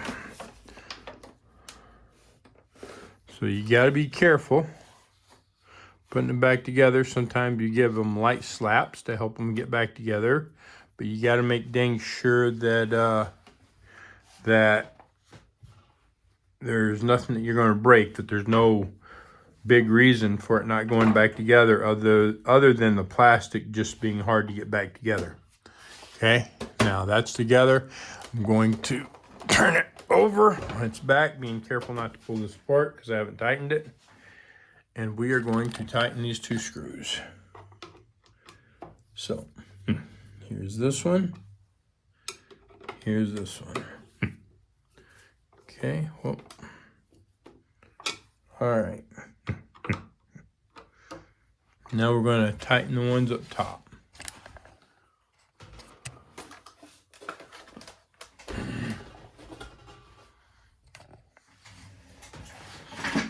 Which would be this one. I think this is the only one up top. But we have one on the other end, on the front. So, make sure that I don't see anything. Yeah. Nope. Nothing here. Okay. We'll turn it around. And, okay. That's in the wrong spot. So now I've got it. There we go. There it is. Now I can tighten that up. Okay. And this will be held by the top when the top goes on it, which is going to be shortly. I think I'll put the end on it first. Or actually, you know what? You know what we're doing at this point? Okay, I got the plug. Got the electrical connector here. And the reason I'm doing this is because before I get everything put back together here, I want to make sure that these electronics are going to work. So, get it plugged in, and it comes on. So this is check needle plate hole. Okay, so in other words, what it's talking about is this right here to make sure that it's in the right spot. Well,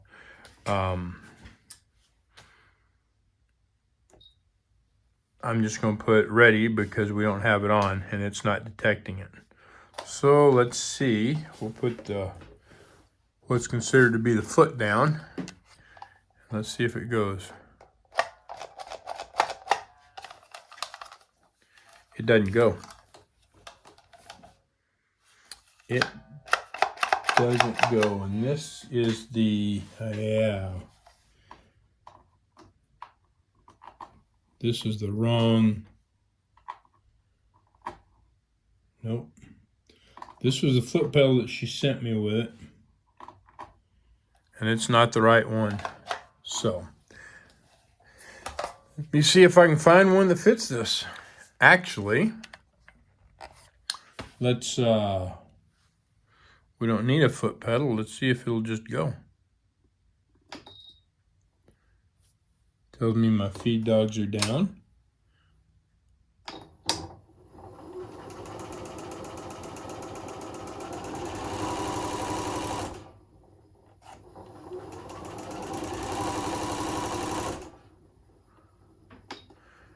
Okay, that works. That works. See the knife? I have no clue. All right.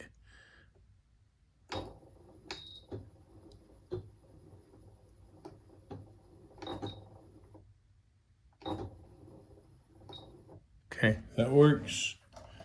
All right. I need to see if I can find a foot pedal that works for it. All right, so testing it just to make sure it comes on. This is the foot pedal she sent with me, and I thought it was, and I looked it up. This is, or sent with the machine, not with me, sent with the machine. This is a Brother baby lock pedal. It only fits a few select models of their machines. This is a Janome, obviously, as you can see. Now there is a generic one. This is not the generic one. This is an actual Janome foot pedal. And it fits a number of machines. This one was actually with a MemoryCraft 9000. But as you can see, the foot pedal port works. So there's slow. And there's fast. So that was the main thing that I wanted to see and make sure everything was working. And I have seen that it is. So I will have to let her know that that foot pedal she was given, because she bought this secondhand. That foot pedal that she was given was the wrong foot pedal. Now we've done that. Let's go ahead and finish putting this thing together. So we need the end.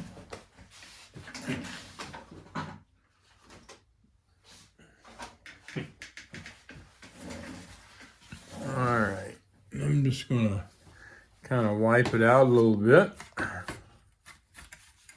It's got a little bit of lint and stuff in the bottom here. Whoop. All right, now we've got several places. This screw goes there, and you got screws that go here and here, right? So all those go underneath screws. So we need to make sure we get it set up right. The one up top, that screw is completely missing, or not missing, I just completely took it out. So the ones on bottom are not. So I am going to lean this back. I'm not going to lay it all the way back because part of this end goes around back. And well,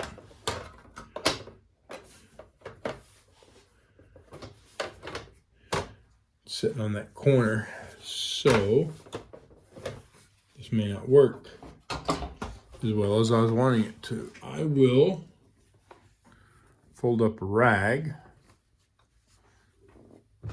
and lay it back here so that hopefully that end will be up, or the back, this side will kind of be up a little bit.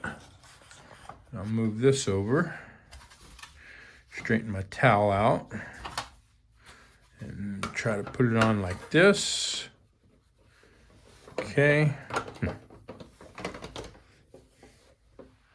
All right, so both of these are going in good. Need to get this front on. So I'm going to use my pry bars and just work on getting this in just like this, carefully. Okay, there it is. Then I can set this up, turn it around, get that on, that's perfect. Now this is a longer screw that goes in over here, so that's going to be one of the silver screws, actually. I do believe. So see if I can find. Yep. So here's my two silver screws. I'm going to start with the short one, see if the shorter one fits, and it does not. So I'll pull that out. I'll put the longer one in. And you can see it just barely sticks out there, not too far. Half an inch maybe. So that's definitely the right one. Got that done. I'm gonna lay it back over. Tighten these two up right here.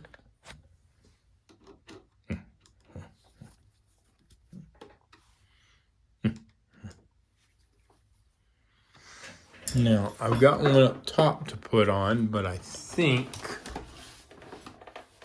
I don't remember. Maybe not.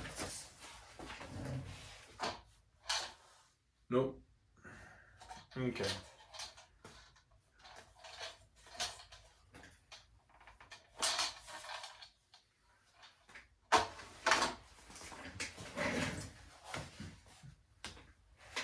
I couldn't remember whether this held the top on or not, and it does not. So that's going to be a shorter screw as I recall. Actually, it's going to be one with a head like this. So, and then you can see it's small, or you can, I guess. It's got a smaller hole. And this is a smaller screw. Whoops.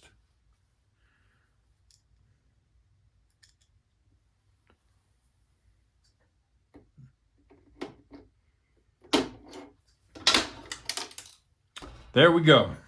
Just knock it down through the machine.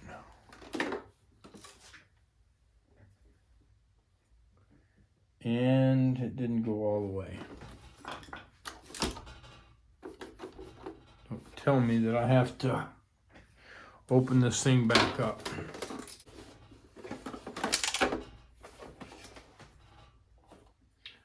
All right, there it is.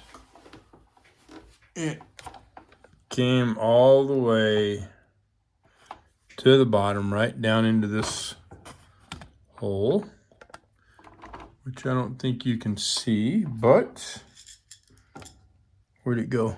There it is. Right there. Okay.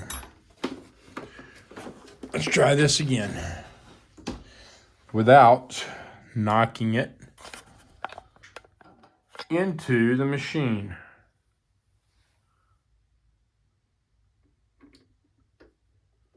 There we go.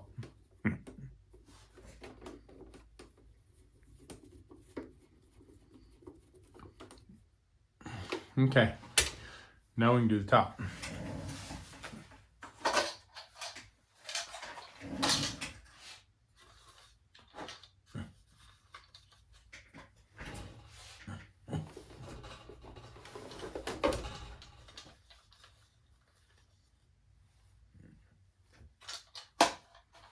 All right, so in doing the top,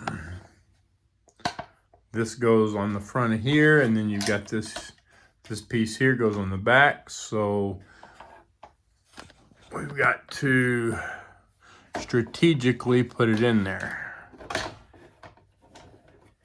And sometimes it can be a pain. And it's not going this way, so let's because of it's getting caught here. So we will bring it this way, just like that. And there it is, right in there, just like it goes, okay? Oh, wow, and that fell right in just like it goes, so that's awesome. That is awesome. Now, got a pain in my finger. Another long screw goes right here, okay? So that will be that one, and it looks like it's about the right length.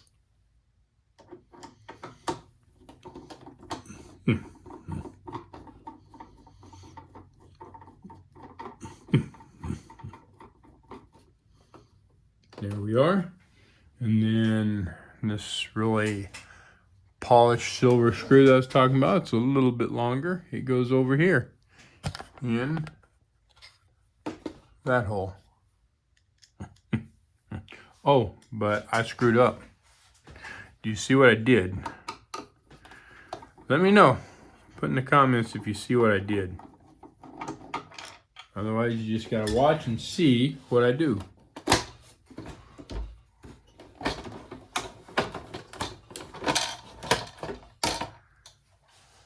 Take that off. And yeah. There we go.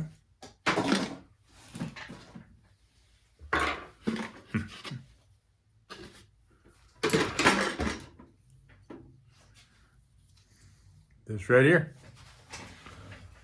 Got to get this fit in there properly, and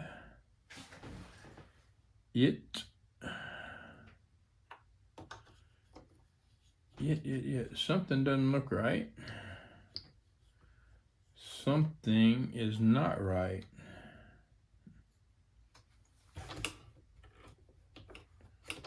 Oh.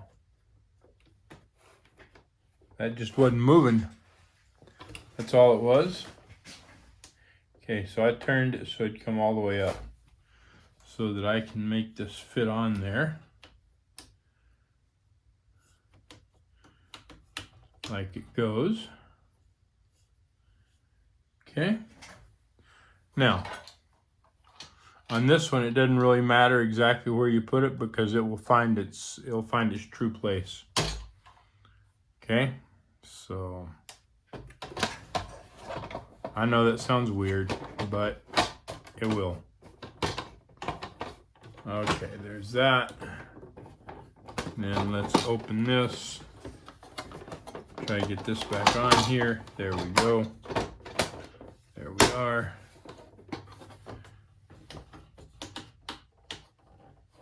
Okay, and as you can see, it turned right where it's supposed to, and it found its place. So, yep, feeling good. Yep, just like it's supposed to. Found right where it was supposed to be. So we're good.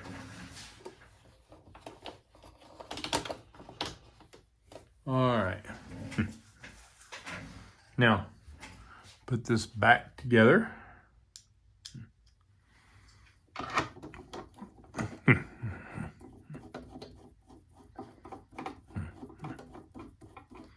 Now, I want to state, not all of these are like this. That's on this machine. That's on the Memory Craft 7700, that it will find its true place. Not all memory crafts that have this will do that. Most of them have a specific way that they go on. This one doesn't. So, all right.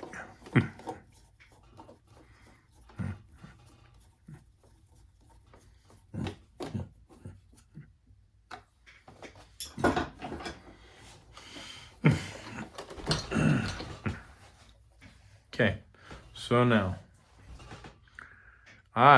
this is set overnight since I oiled this.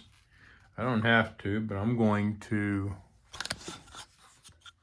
drop a little bit more oil down in here. Just let it set. Okay. Now, we discussed this when I was taking it apart. Okay, we're inspecting the bobbin case. You can see right here that a needle hit it. Okay, right on the edge. We're going to fix that here in a minute. Looks like it has barely caught it right there.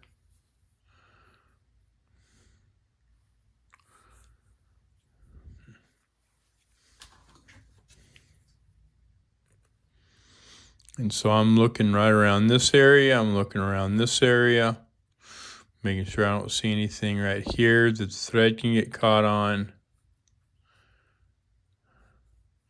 This all looks good. I'm looking right here for anything that, and there's a rough spot right there where that thread could get caught in there.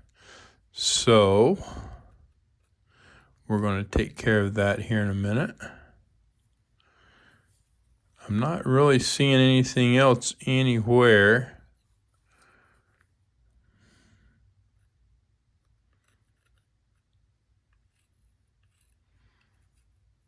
Overall, it looks good. That's a little bit rough. Overall, it looks good. Let's fix it. Okay. So the first thing I'm going to do, I'm going to take my knife, and where we've got this little hole right here, I'm just going to cut that off. Okay, so I'm going to cut it just like that. I want the roughest parts of it cut off so that thread can't get caught in it. Okay, just like that.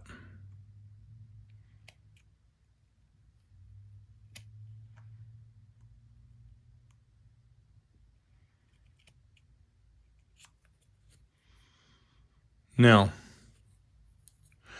this thread comes around this way and comes this way, so I am not too worried about having a groove here. My concerns is the thread getting caught on something as it comes around.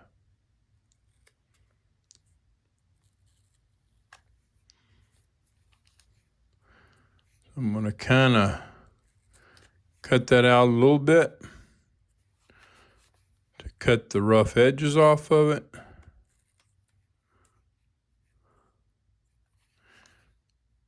Looks like the needle has hit this before. So I'm just going to kind of put the razor blade level on that and go over it. Make sure that there's nothing rough there. I want it as level and smooth as possible. Okay. Now, do the same thing over here. There's a little bit of a spot right there.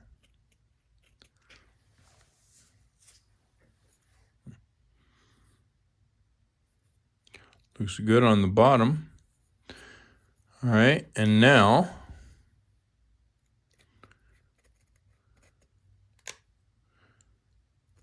we're going to use sandpaper on it.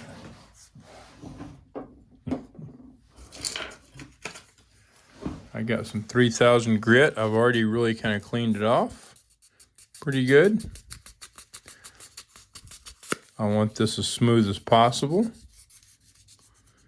3000 grit is good at smoothing plastic out.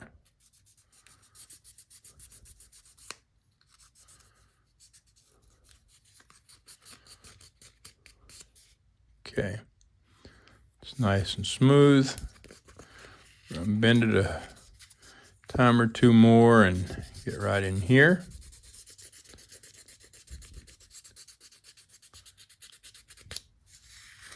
Okay, smooth is the name of the game here, because if it's not smooth, the thread will get caught on it. And we just need it to be smooth so the thread won't get caught.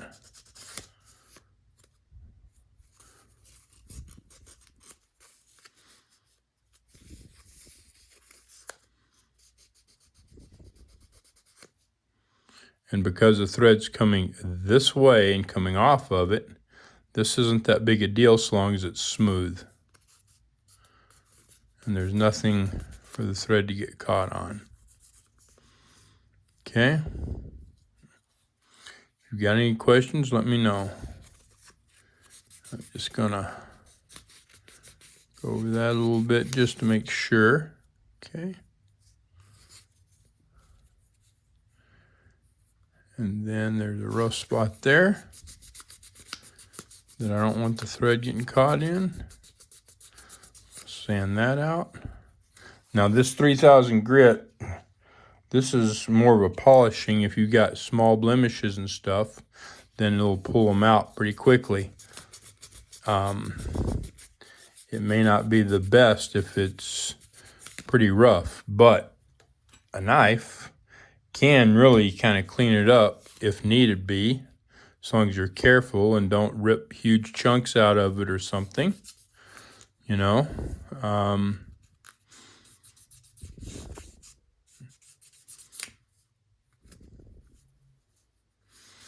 Your other alternative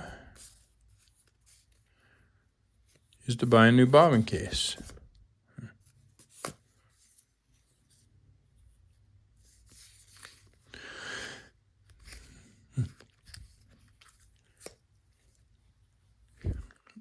Okay, there it is.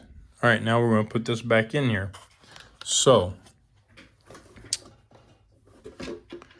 this piece here goes against this spring right here.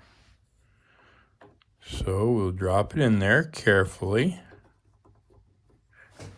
maybe. So I'm having a problem right here, right? That has to go below there, just like that. Then it'll turn, drop in, and there we are. Now, see how that's sticking? There's a problem. That shouldn't be sticking. Okay, so what's my problem? All right, so what my problem is when I push this hard, this piece kind of goes around that and it sticks below that on the bottom of that spring. That's what's causing it. So it starts tearing up this little piece here and the thread goes across this. Cause a lot of problems. That's why that's got turned and gotten hit, because this is not in the proper place. So what I'm going to do is I'm going to try to move it in some. So I'm going to loosen it just a hair, maybe. Okay, there we go. We loosened it up some. I'm going to put this back in. Okay. Like it goes. And you can see it turned on me a little bit, so now it's not even hitting. So I'm going to turn it carefully, maybe. Ow, pain in my finger again.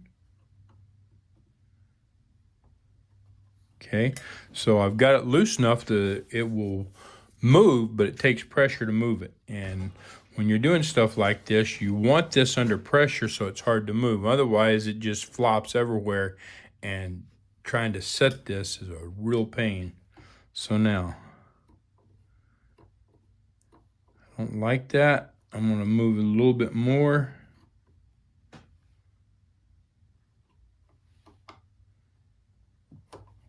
Okay.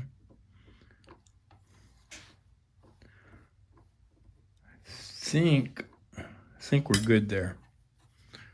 So I'm going to tighten this up.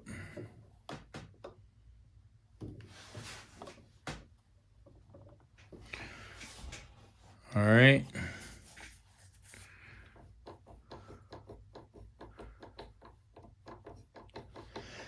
There we go. Excuse me. There it is. Right where it needs to be. Now, let's get in there and look at it. Okay.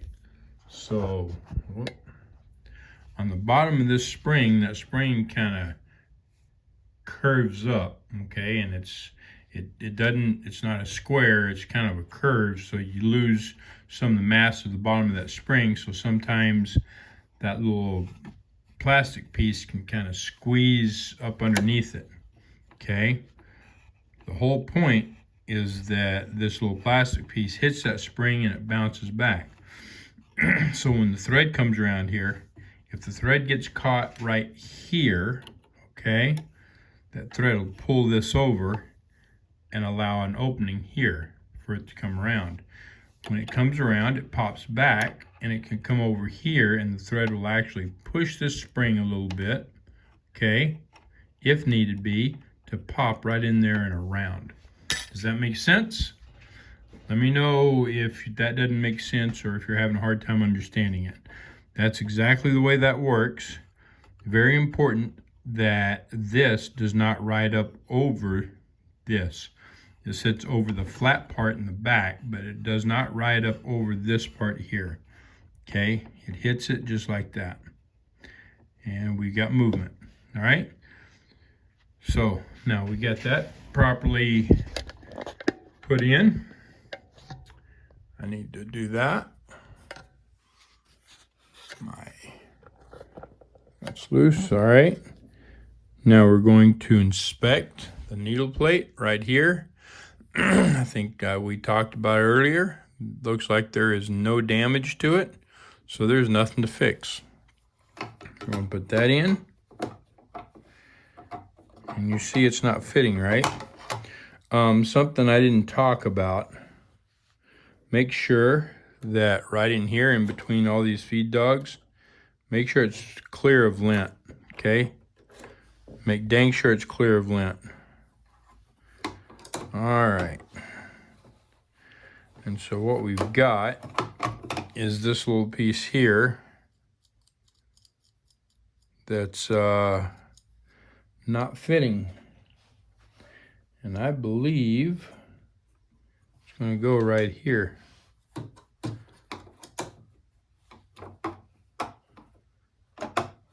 Just like that. That should be it. Okay, we'll get our 2 screws here. Drop them in.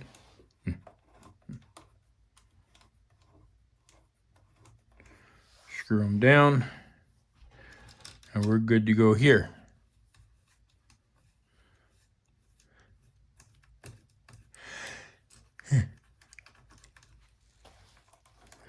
Just like that. Okay, and now we can tighten them. There we go. And tighten it up.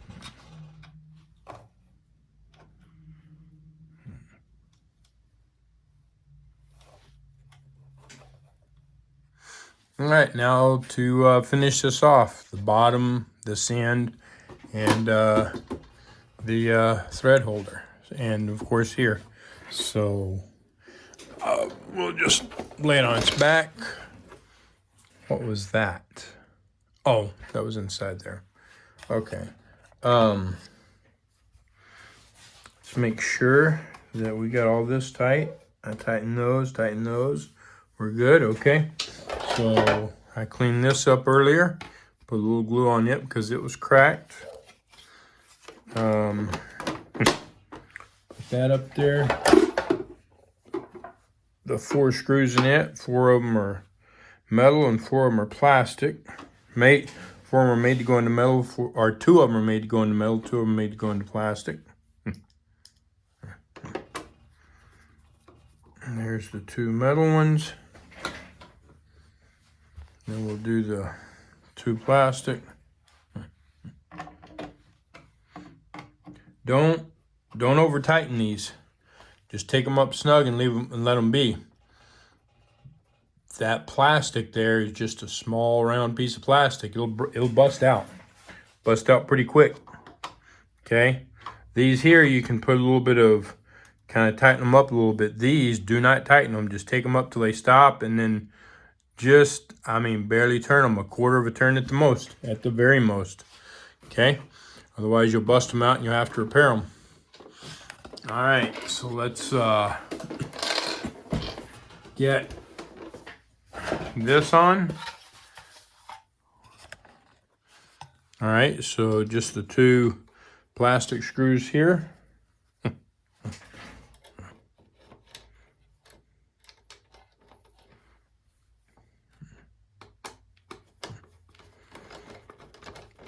And I'm going to take it up, and it's the same thing here. Don't over tighten this. And to start with, I'll tighten it down a little bit. Get this other screw. Get it in here.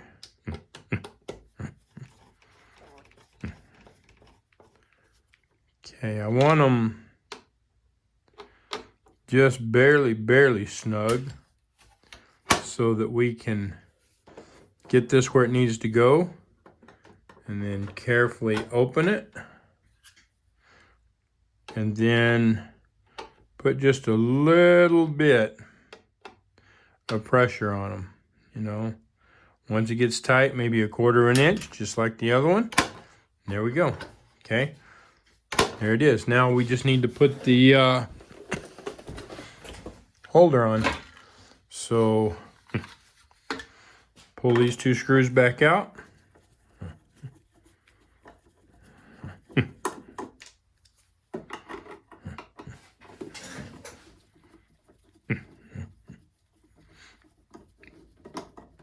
Just like that. And then those will go in those holes just like that. Whoops. Let's get the screw on my screwdriver. Hold that up there. Put it in the hole. Screw it in.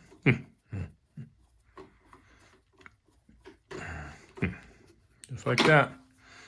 Now I get the other one.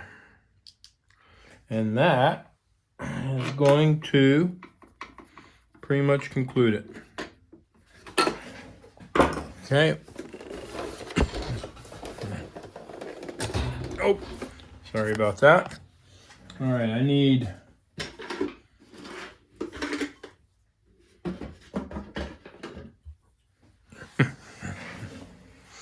my bobbin. Put that in, just like that. Put that on. We tested it earlier to make sure that it was going to run right. So that concludes servicing it. Y'all have a great day.